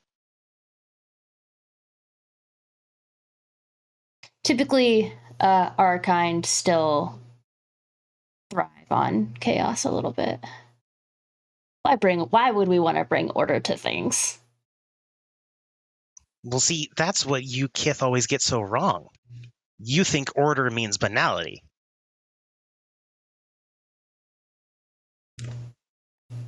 And you think? Order is order. You don't think there's a correlation between the two? Oh, certainly, but causation's debatable. I don't want to risk it. To each their own. You have just as much chance of meeting a glamorous accountant as you do a glamorous trapeze artist. Oh, that's true. That's for sure. I just think that, well, unless you're a Sealy, you're not going to tend towards that way. Who says you can't? Is there a rule that Sealy and unsealy have to look at glamour differently? No. Just tendencies. All right. But go have fun in that new forest. Yeah, we'll check it out. Tell the troll Ace sent you. He'll appreciate it. We can remember that. All right. Catch you later. And as the bird takes off, you hear the crack of like a tiny firecracker. Like you just light and even if it blew up in your hand, it probably wouldn't hurt. Like that, and he flies off, and you see a couple other birds of the other colors of the rainbow join him. Awesome. So you at least got 7 chimera to go check out a forest. Cool. And it's as you turn around, you see someone leaning against the street pole, his arms crossed. And who is that? That'd be your brother Edward. A big red cap grin on his face. He's wearing just simple sort of like red shoes because, red cap culture, you don't necessarily have to have a cap, but wearing red's pretty common. But then he's just got a thick leather jacket and just his usual street attire. Nothing fancy or anything like that. Oh, Eddie, what are you doing? What's up, Sib? How you doing? And he walks over to you. I'm surprised you aren't following Bella around. I'm you surprised. Never far behind. And I'm surprised that you're in town at all. Yeah, I'm leaving. Now, anyway. I bet. Is that supposed to make me feel bad? No. Really, I don't give a fuck if you come back or not. Not my problem. Then why are you here? Because I was sent by Belle. The woman who is my knight. And I am her squire. And I'm not giving up the greatest opportunity, unlike you, my dumbass sibling. I mean, opportunity for some, chains for others. Is it really worth it? To be your lapdog, doing exactly what she says, asking how high when she says jump. I don't know. I'm still alive because of it. And yet so am I. Is this living, though? I see where you stay. You're in a tent. It's because I choose to be in a tent. I mean, we all can make mistakes. Fun fact, Blair actually has, not insignificant resources. Mm-hmm. Yeah. Do you have any idea what she wants? She said a conversation with you. But it is Belle. Mom also wants to see you. And Dad, he's Dad. What does Mom want? I don't know. I just know that she told Belle, find you. And then Belle told me, find you. Any chance it's the same thing? I'm guessing so. Okay, that's... Belle likes to do her own shit, but you don't disobey Mom. You know that. Do I, though? Well, you shouldn't. I never said you were smart. Well, I guess you can go tell her you delivered the message. I mean, you seem to know where to find me. She can go find me herself. All right. See you later. And he turns and starts walking away. Blair just kind of shakes their head. He flips you off as he's about halfway down the street. And turns the corner. Yeah, Blair just continues to shake their head and will walk off in the direction to go find the cart or see where the cart went. Okay.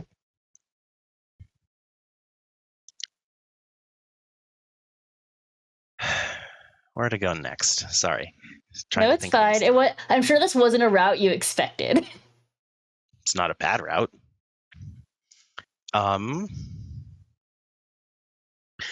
Let's stick with this just a little bit longer. Yeah. As you walk down the street, you do see that there is a noticeable progression from enchanted, and the glow and shimmer gets less and less as you get away from ground zero, as it were.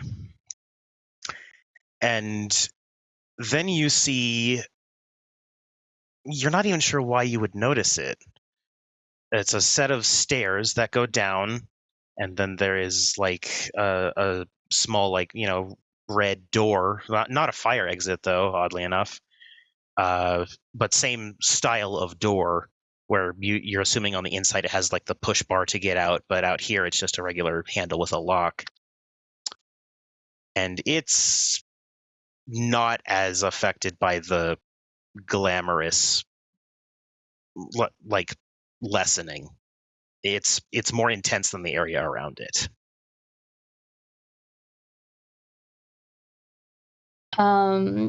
Blair will go like investigate it closer, feeling if there's like any glamour being used here, like to kind of not used. It's more ambient. Okay. Yeah, Blair's gonna go check the door, see what's there. And as you reach down, the handle turns, but the handle doesn't turn. A chimerical handle turns. Do you open it?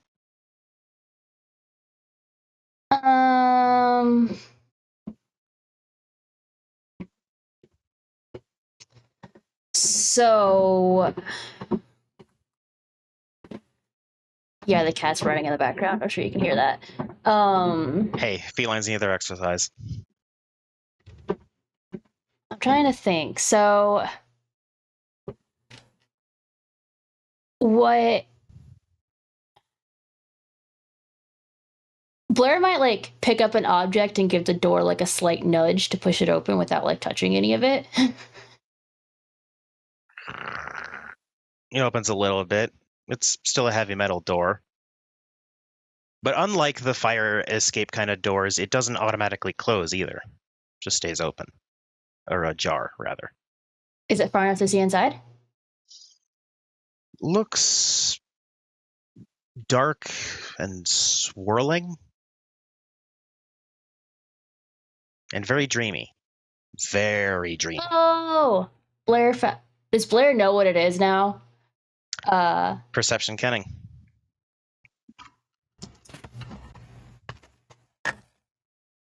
Is there any lower difficulty given the conversation with Abigail?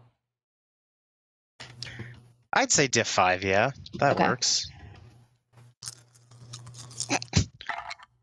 People are killing me in Zoom chat. Hell yeah. That is 1, 2, 3, 5 successes. It's a trod.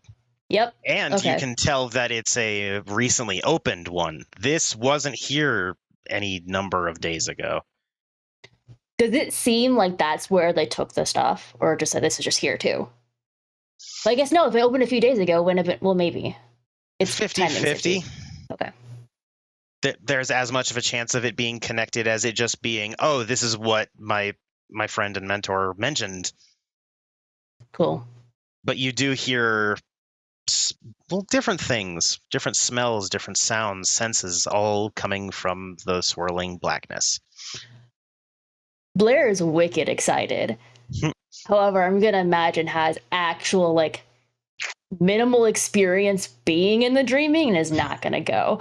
And it's going to make a note to probably tell Priscilla, of all people, because Priscilla would probably be really interested. Reckless and curious? Oh, yeah. Field trip. You're right. Blair is curious. God damn it. I was about to say, if you have the curiosity flaw, you're going to need to make some willpower rolls here. Because Esmeralda has both the curiosity flaw and she's reckless by nature because she's Ishu. Yeah, that's a field trip.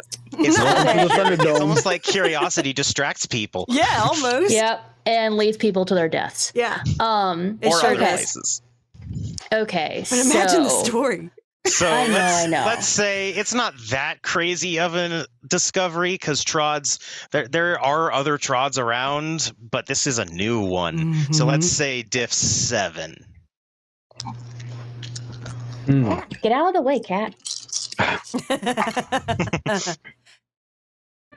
1, 2, 3, 4. That is plenty. You feel no need to go investigate if you do not want to. You can still ignore your gut instincts and go in anyway, but that's entirely up to you and not the mechanics. No, yeah, Blair is smart enough to at least have a bit more knowledge about working in the dreaming, and probably not going by themselves, especially since there are not great chimera nearby. Aishu are really good dreaming navigators. There's a reason why Blair's gonna tell Priscilla, and before Blair tells Priscilla where it's at, Yeah. Blair's gonna make Priscilla take them with them. Don't tell me shit. Don't Okay? tell the troll shit other than we're tell going to me drag you nothing. along as muscle. Not even. No. You enjoy your future by yourselves. Bring back postcards. Okay. Also, from the perception that you rolled earlier, you hear something down the alley that is right near where you're standing.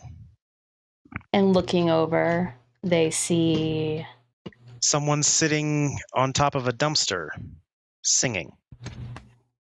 You see sort of shaggy gray hair that comes down in like a big mat around his shoulders, thick white beard, and he's got like 3 different coats on, fingerless gloves, at least decent looking boots. If he's not homeless, he is more on the destitute side for sure. But he has a surprisingly soft singing voice as you hear John Jacob Jingleheimer Schmidt. His name is my name too. Whenever we go out, the people always shout, there goes John Jacob Jingleheimer Schmidt. Blair's gonna join in. He like jolts and looks over to you, and it's then that you notice he's human, but he's looking at you very interestingly. Well, it's a pleasure to have some company, and apparently an excellent singing partner. And he hops off the dumpster. I mean, you're not so bad yourself. Oh, well, thank you so much. I used to do it when I was a kid, but it's just gone out, you know? You just don't perform as much anymore. Why not? Oh, it's just, things are sort of, not looking too good for me right now, if it's not clear. What's wrong exactly? Just, foreclosure, stuff like that. But, you're a Cluricon, right? Yeah. And you know that how? Oh, I'm Kinane, I think is the word, which you know to mean the offspring of Kith. Usually they're born human, and he doesn't seem to be fatastical in any way. But he is noticing you.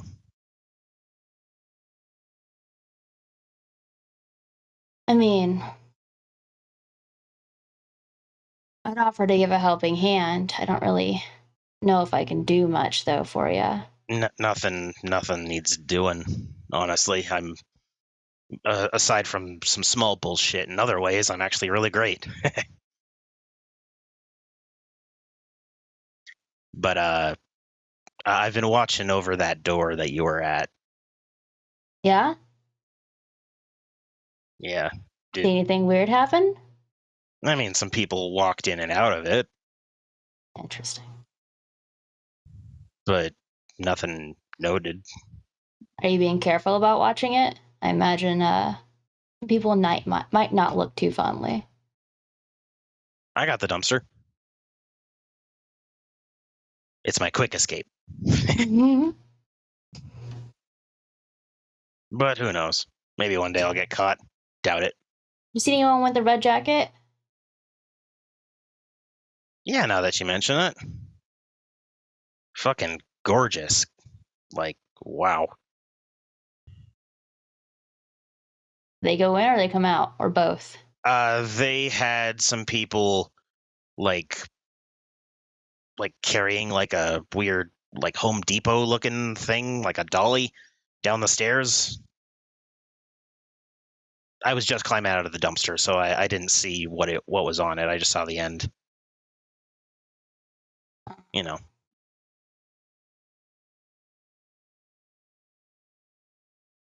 Well, Could I ask you some questions now? sure.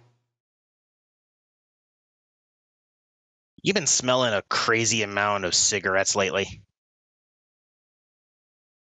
Has Blair? I don't think so, but Doesn't ring a bell. no. No more than just the average person smoking on the street, but that's nothing new. No, not really. Have you? Off and on. I've been smelling it all over town, and I'm just trying to pinpoint it so I can get some word out to, my friends. We're kind of trying to deal with it. But it's just like a lot. Yeah, I can imagine. What else you got? Anyone who looks kind of sick or wrong. Kind of looks and is like, wrong how? As in, like, clearly not looking human. No, not like you. And full disclosure, I can't see you. I just know. I have a knack for noticing. Got it. But wrong how? Diseased is a great word for it. I mean, when that thing broke that they were carrying off, it caused people to see some odd things. Oh yeah, when it broke and all that, a bunch of shit happened. But it was like an overwhelmingly good thing as far as I could tell. But it's attracting a lot of overwhelmingly bad shit. Yeah. That's kind of the why I said be careful thing. They'll kind of flock to the area, especially now that that's there. Yeah, something about flies and honey. Yeah. But no, I'm just a scout sent to look into shit, Sent by charisma expression.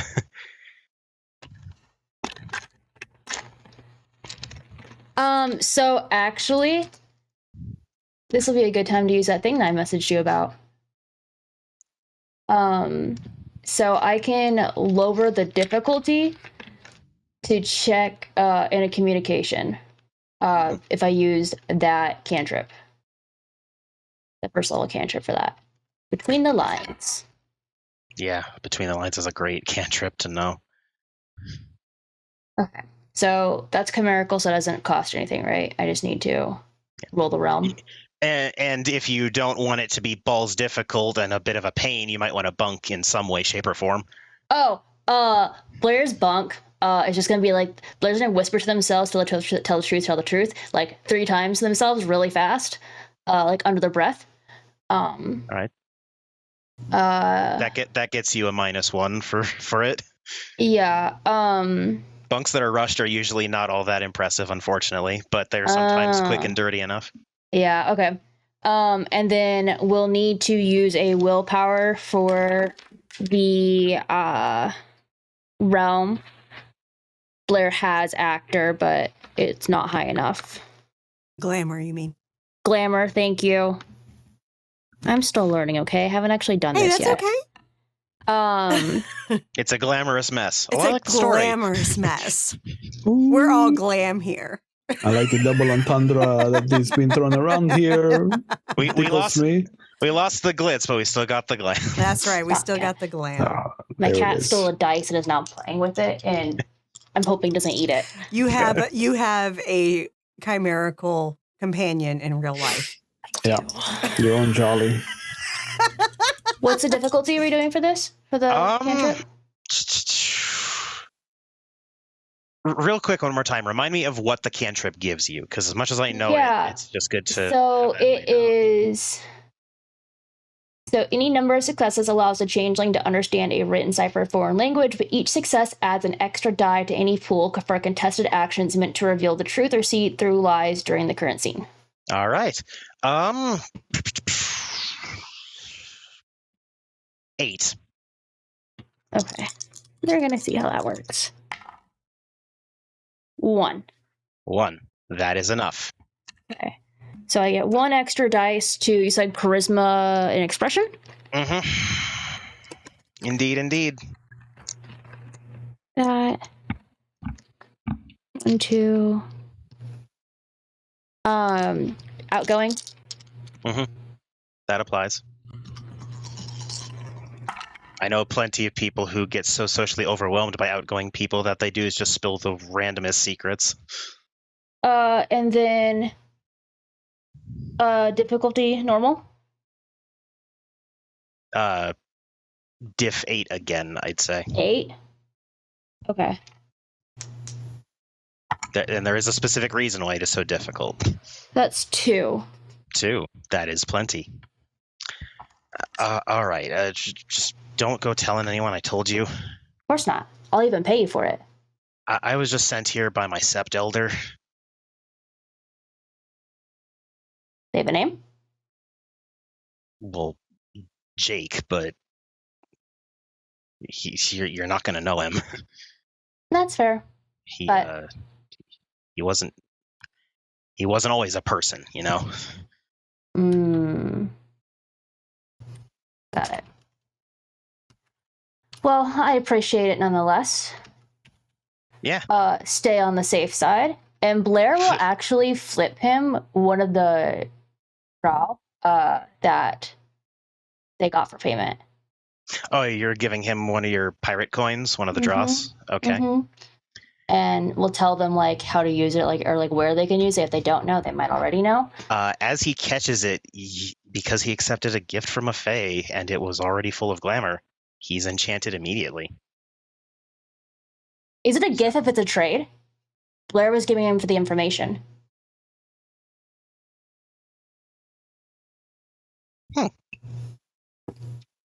Let's say in this case, no, then it doesn't immediately enchant him. But he catches it and holds it and looks at it kind of weird. Plastic coin. Use it for the right people. Not so plastic. Oh, okay. And he tucks it in his pocket. Well, thanks. And if you need me, I'm Rooney. Blair. But maybe we talk to the right person with that. Might even be able to help with the foreclosure. All right, I'll talk to him, see what's going on, Okay. or the contacts I have. Yeah. And if you see any other guys kind of dressed like me, just let them be. Just let them do their own shit. They I won't shouldn't hurt. join them in singing. Oh, they won't be singers like me. Well, it's good I met you then. I might be back for this later, but till I Totally see fine. you, watch out for blue horses. And Blair walks away. Thanks, I think. Yeah. All right. Oscar,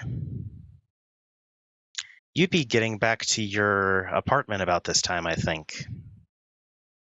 Yeah, I probably spent the entire day just kind of sitting in the same spot. Just takes a lot to be a parent, man. Oscar's not liking it whatsoever. And it's never easy. Nope. As you're coming down the hall, you see at the door to your neighbor, the one that you had heard having some rent issues, she is handing off a box to a man who just nods, takes it, tucks it under his arm. It's still a big box, but he manages to get it, and then gives her some cash. And then he starts heading out towards the main lobby area of the apartment building. And she's just now sort of looking dull and disappointed, leaning against her doorway, just watching the guy walk off. I'll hold my hand up. She looks over. Everything all right? Oh, yeah, it's fine. Just had some rent issues, but I managed to get it sorted just in time. I shouldn't ask. Sorry. No, it's all right. It was just some painting stuff. Oh, you're an artist? I had to sell everything, really. I don't Isn't even it have the it. point of being an artist to sell your? No, but art? like all my art stuff, like my brushes, paints, easel, canvases, everything had to essentially go. I think I've got a brush left, and I don't even have paint for it. It's a start. Figured I'll just take a break until I can get, better income and all that stuff.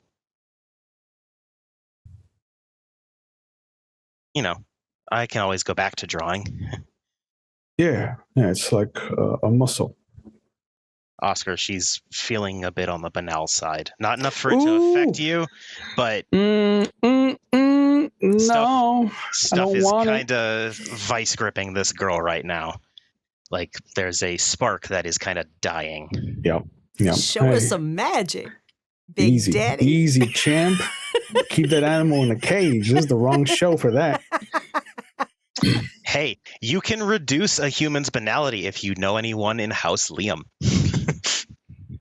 I don't.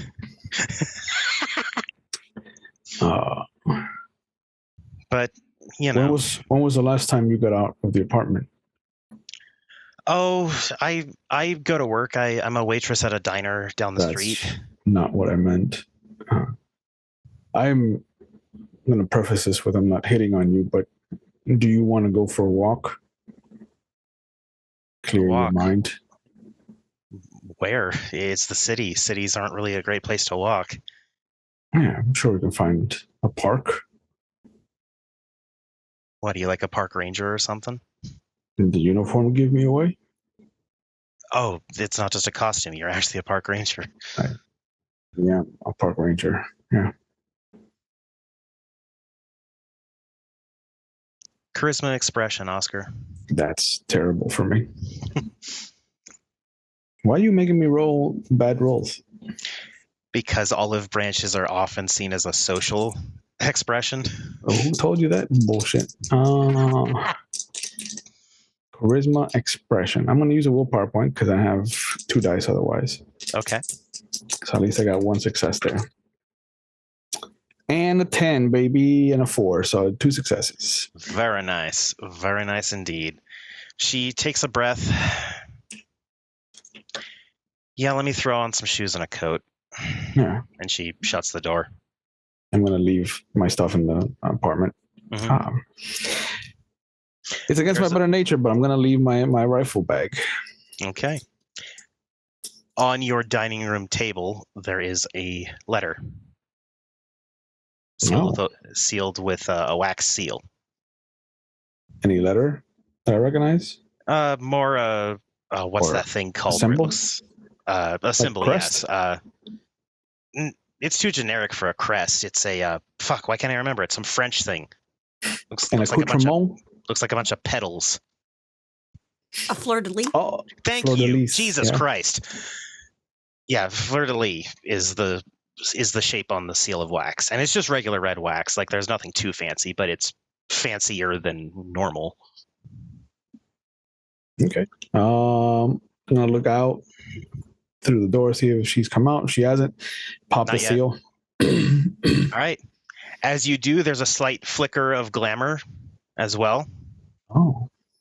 And the paper actually feels a bit glamorous, but it's very physical. It's not a chimerical letter. Okay. Fold it. And as you do, words write themselves onto the page before your eyes. Fancy shit.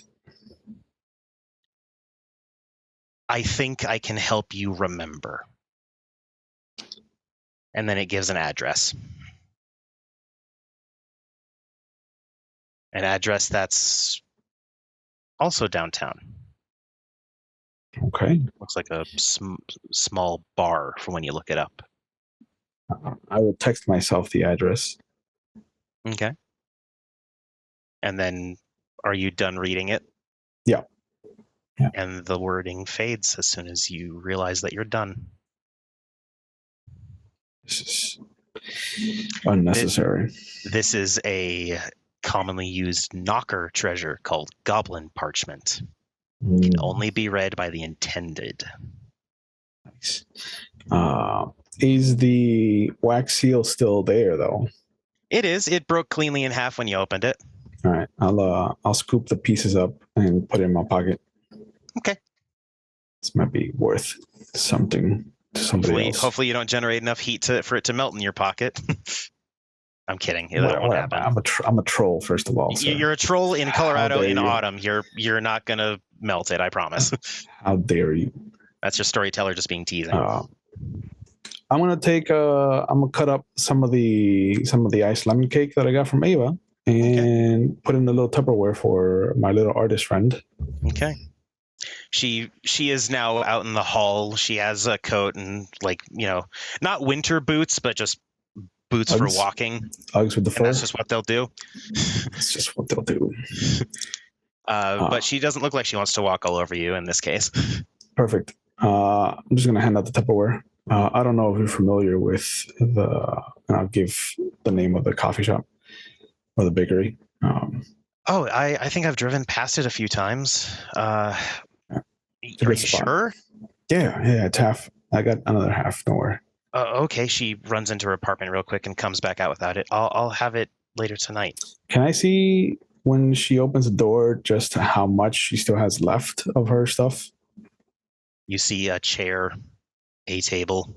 Okay. Make a note of that. You see some hooks and stuff where paintings probably used to be on the walls. Some spots that haven't been cleared of dust where maybe some plants were resting on things, but it's pretty identical to your apartment in a lot of ways. Yeah. Very bare bones. And her apartment more than her feels banal. Like she's kind of there, but the apartment's definitely like, oppressive. But yeah, I'll still not enough to permanently affect you or have you make any rolls, though. Yeah, I'll walk with her for a little bit, and I'll make a point to go by someplace artistic, and just buy like a little something to add color, and just be like, look, I'm not trying to hit on you, and I'm not trying to do anything, but I think like it's important to have art in one's life. So for your apartment. Oh, you didn't have to do that. It's fine. I know I didn't, but a lot of people suffer when their outlet is suddenly closed off, and I don't want you to be another statistic. God, you sound like my art professor in school. Is he a handsome man? And I'm just going to keep walking. Oddly enough, yes. He's unfortunately painfully attractive. It's sometimes hard to attend class. Oh, I know the type. But he's nice enough. Unlike, and she like pauses for a second. You're not even near your apartment, but she pauses like she's looking around for like the landlord or something. You all right? He, unlike our gracious landlord, is a little more understanding when personal things interrupt things. I swear there was one time where I had an assignment so late I was worried he'd just reject it for being so late. He accepted it instantly. Sounds like a good teacher. Yeah, Mr. Killian's all right. Mr. Killian? What a European sounding name. He said that he has a lot of Irish ancestry. At least that was what the excuse gave. Some people think that his family just likes the name because he doesn't sound very Irish, but I'm going to lean down. Does he have a pot of gold? Is he a leprechaun? Leprechauns aren't real. But no, nothing They're like not. that. You're right.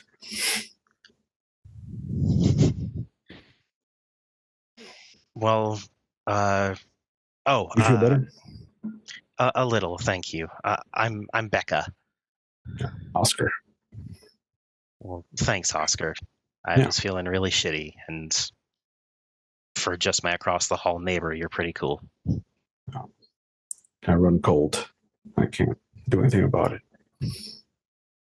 Maybe one of these days you can give me a tour for what the park rangers do on the side of things, because I've only ever been to parks as like, an attendee. Well, it's a lot of what we just did, Becca. Walking around, pointing things out, asking questions. All right. Well, thank you all the same. I should get going back home though. Yeah. If you go by the bakery, let them know that a grumpy old park ranger sent you. Okay, I'll be sure to. And she pats you on the shoulder because she can't quite reach your face.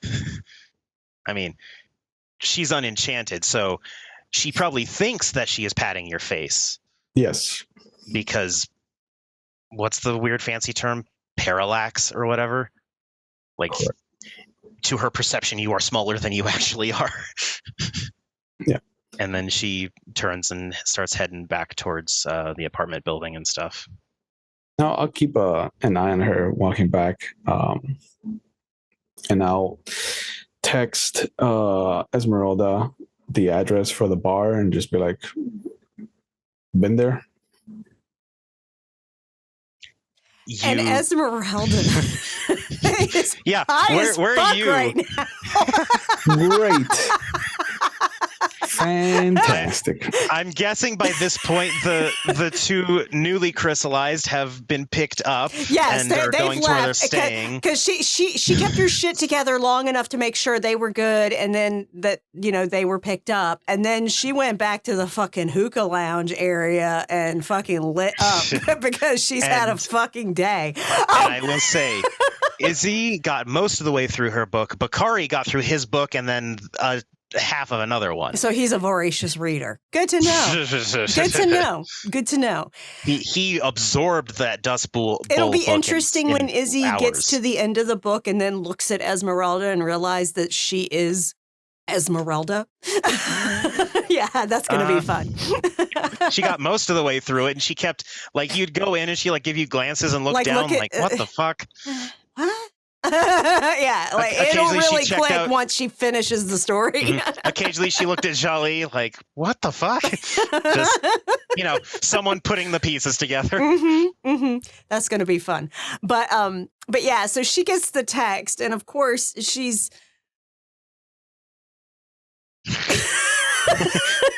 oh, you're that high. Okay. A little bit. And she says back, "Are you asking me out for a drink, Oscar?" Immediate no. No, I'm not. And then she says, "Spoil sport." Nope.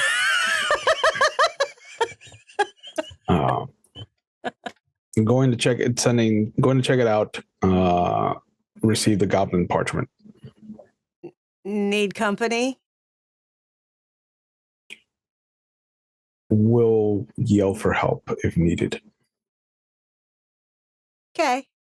And she sets the phone down. Okay, ignoring the fact that she is not fit to drive. Yeah. She would call an Uber. Okay. I'll text the only other party animal I know and send the same address to Ava and just be like, "Do you recognize it?" Ava, are you home by this point, I'm guessing? Yeah, probably. Okay. Probably, or on my way home. I'm biking. Okay. You feel your pocket or wherever you would keep your phone buzz as you're riding? I just kind of pull over to the side. You do recognize the bar. Yeah, probably. Yeah. You recognize it because it is a popular Kith hangout spot. Okay. It is also Vronos, his favorite bar, because he goes there a lot. Okay. It is oftentimes where he goes to, socialize and get the lay of the land. It's his way of talking and getting actual Kith news. He doesn't go to court much. I don't think many of my trigos do. No, and the ones that do probably only do it like seldomly. We do it for the parties, and that's it. So I text back to Oscar, and I go, "Yeah, one of Ronos's favorite hotspots. Text back. Cool. Going to investigate, and then immediately, not a date. Not a date. Eva laughs. No shit, Sherlock. Is it okay if I bring some of my Dragos? Question mark. Sure. Okay. So if Vronos isn't already planning on going, Vronos is in the living room doing yoga. Okay. Because he says it helps with his martial arts if he's limber. Okay. Is So anybody else home? They're home, but most of them are in their rooms. So you think someone's taking a shower because you hear it like running and stuff. But right now it's just you and the satyr who can fit his foot over his head and still keep the other foot planted. He's very flexible. So I've made it home. And I just kind of call out, I'm going to, what's the bar called? Sorry, I did have this written down.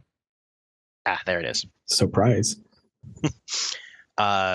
It's a bar called The Shelf, but it's just a very like modern sort of, club. There's colored lights and a bit of like fog in it for dancing and stuff like that.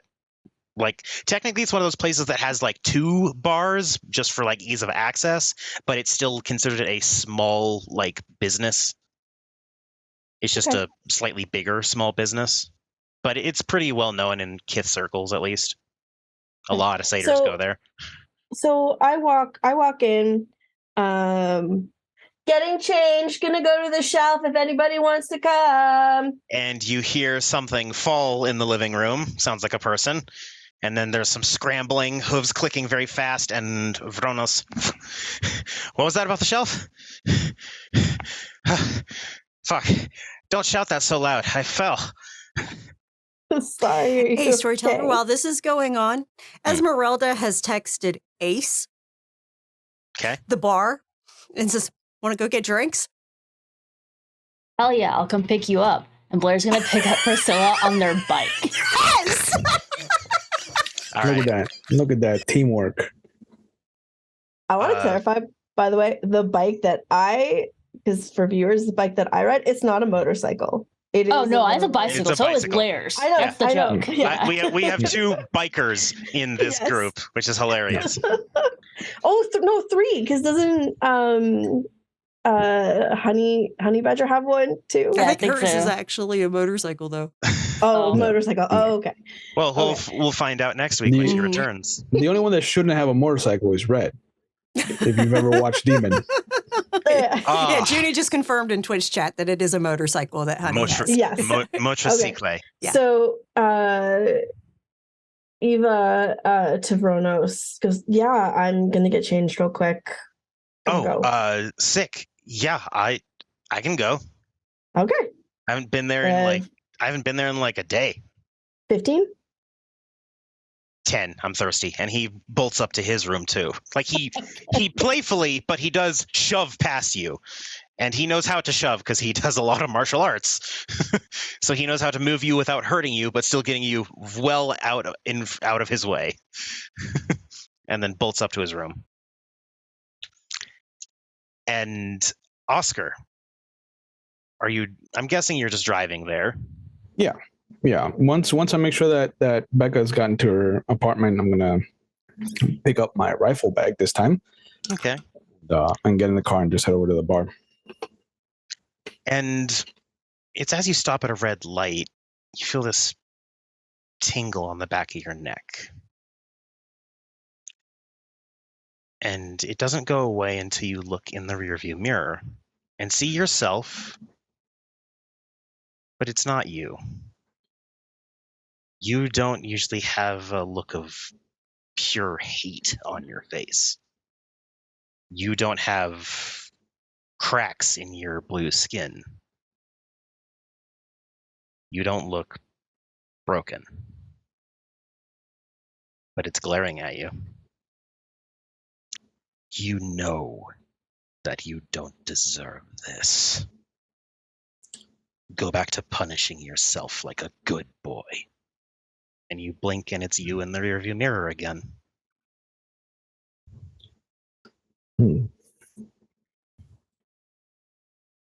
I think I'd stay there until somebody honks at me. It doesn't take long.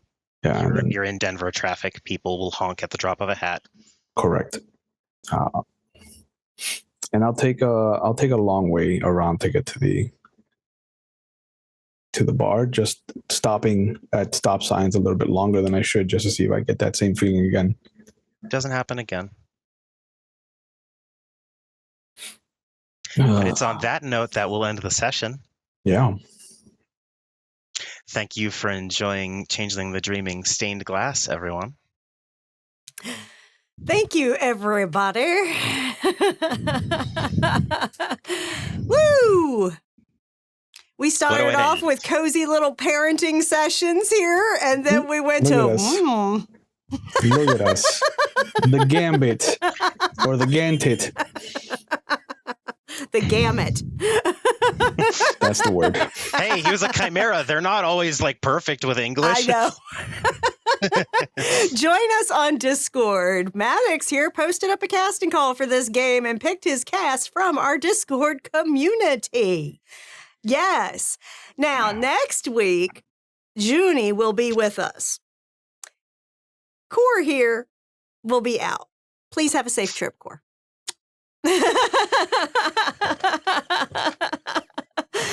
And if you'd like to catch back episodes of this or any of our other content, we have so much content over on our YouTube page, McStabber Studios YouTube. Y'all, we've got Vampire V5, we've got Dark Ages Vampire, which is a hybrid of V5 and V20. We've got literally a Changeling 2-part session that was done by a different ST that's in our Changeling playlist on the front page, grouping of it, because we've got that one and then this one as well in the same thing on the front page.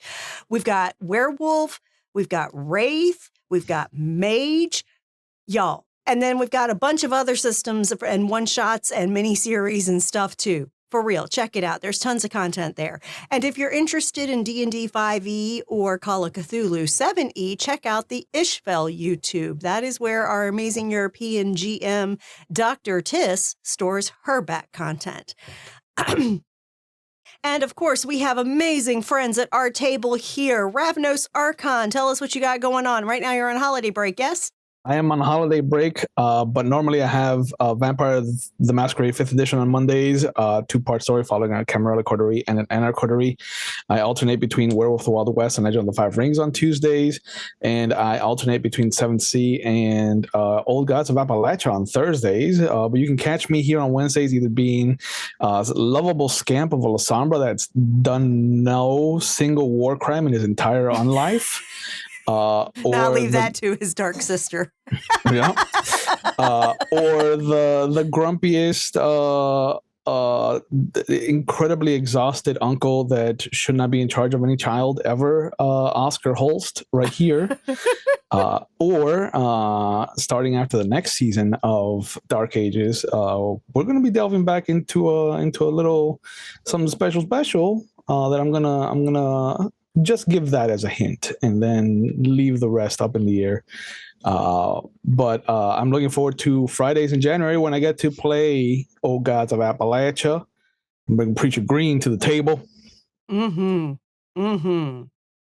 Absolutely. And Mischievous Red, what do you have going on? Yeah, so I'm also playing in that Old Gods of Appalachia game, and I'm playing Gertie, your local handywoman. But other than that, I'm found in the weekly Kansas City Divided game here. But outside of that, on my own channel, Mischievous Red, I sometimes stream art stuff. And after Changeling, my Wednesdays are free again. I'm going to do Final Fantasy 14, and that's at Mischievous Red. And then I'm also one of the co-founders of Huntsman's Hydra, which is essentially just a space to find more TTRPGs that you like and have a variety. But yeah. Awesome. Awesome. And of course, the RPG table is where Junie Von Esch runs her Vampire the Masquerade Chronicle on Saturdays at 8 p.m. So go give those channels some love from the McStabbers. If you would like to get any merch, there is currently merch in the works for an Uncle Oski chibi style image that will go on merch for this game because this is going to happen, y'all. Every I'm day that I amazed. come here, I am abused. But now you're calling yourself Uncle Oski, so like uncle, Yes. so it's growing on you. I It's can growing tell. on you. You love the attention.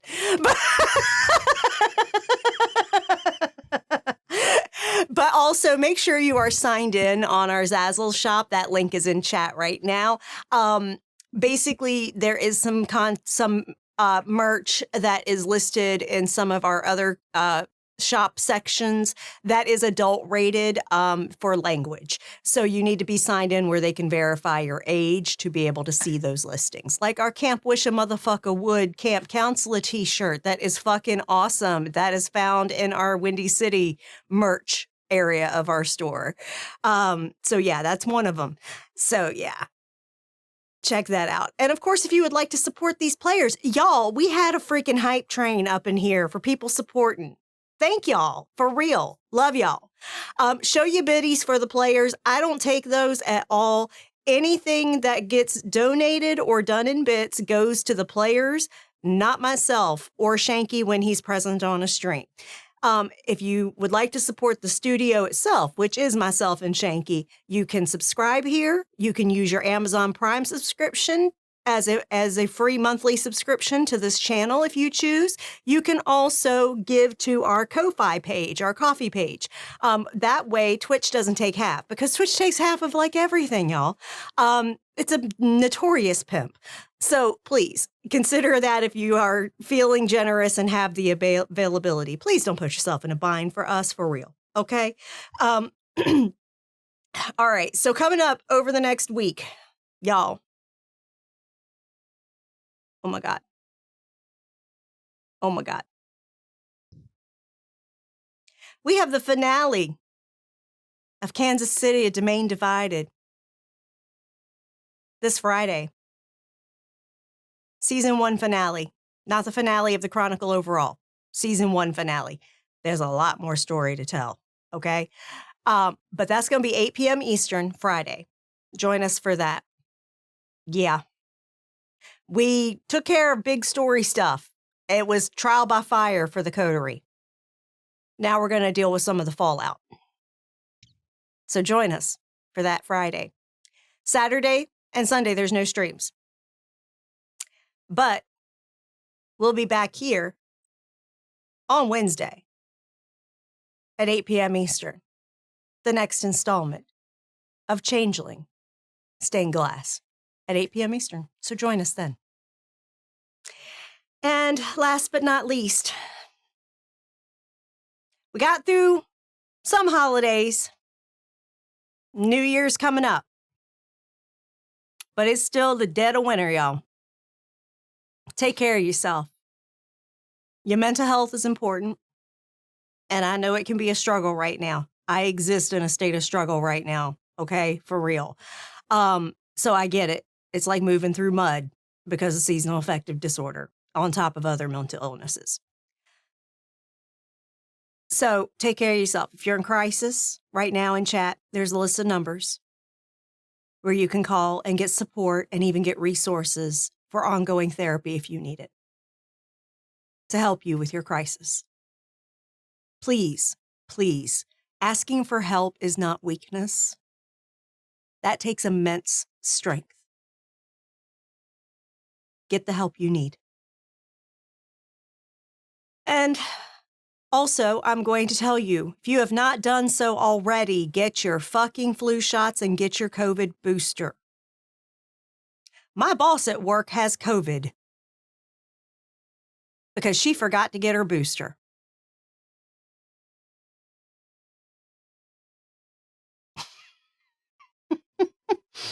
Yeah. So get your fucking COVID boosters, y'all. And if you're a real champ, get them both done at the same time. It just knocks them out, for real. Flu still sends people to the hospital and the ICU. COVID definitely sends people to the hospital and the ICU.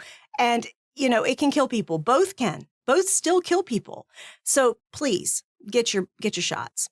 Get your shots. Take care of yourself, y'all. And if you need rest, rest. It's okay. Your worth is not based on your productivity. Said with love. Have a good night, y'all.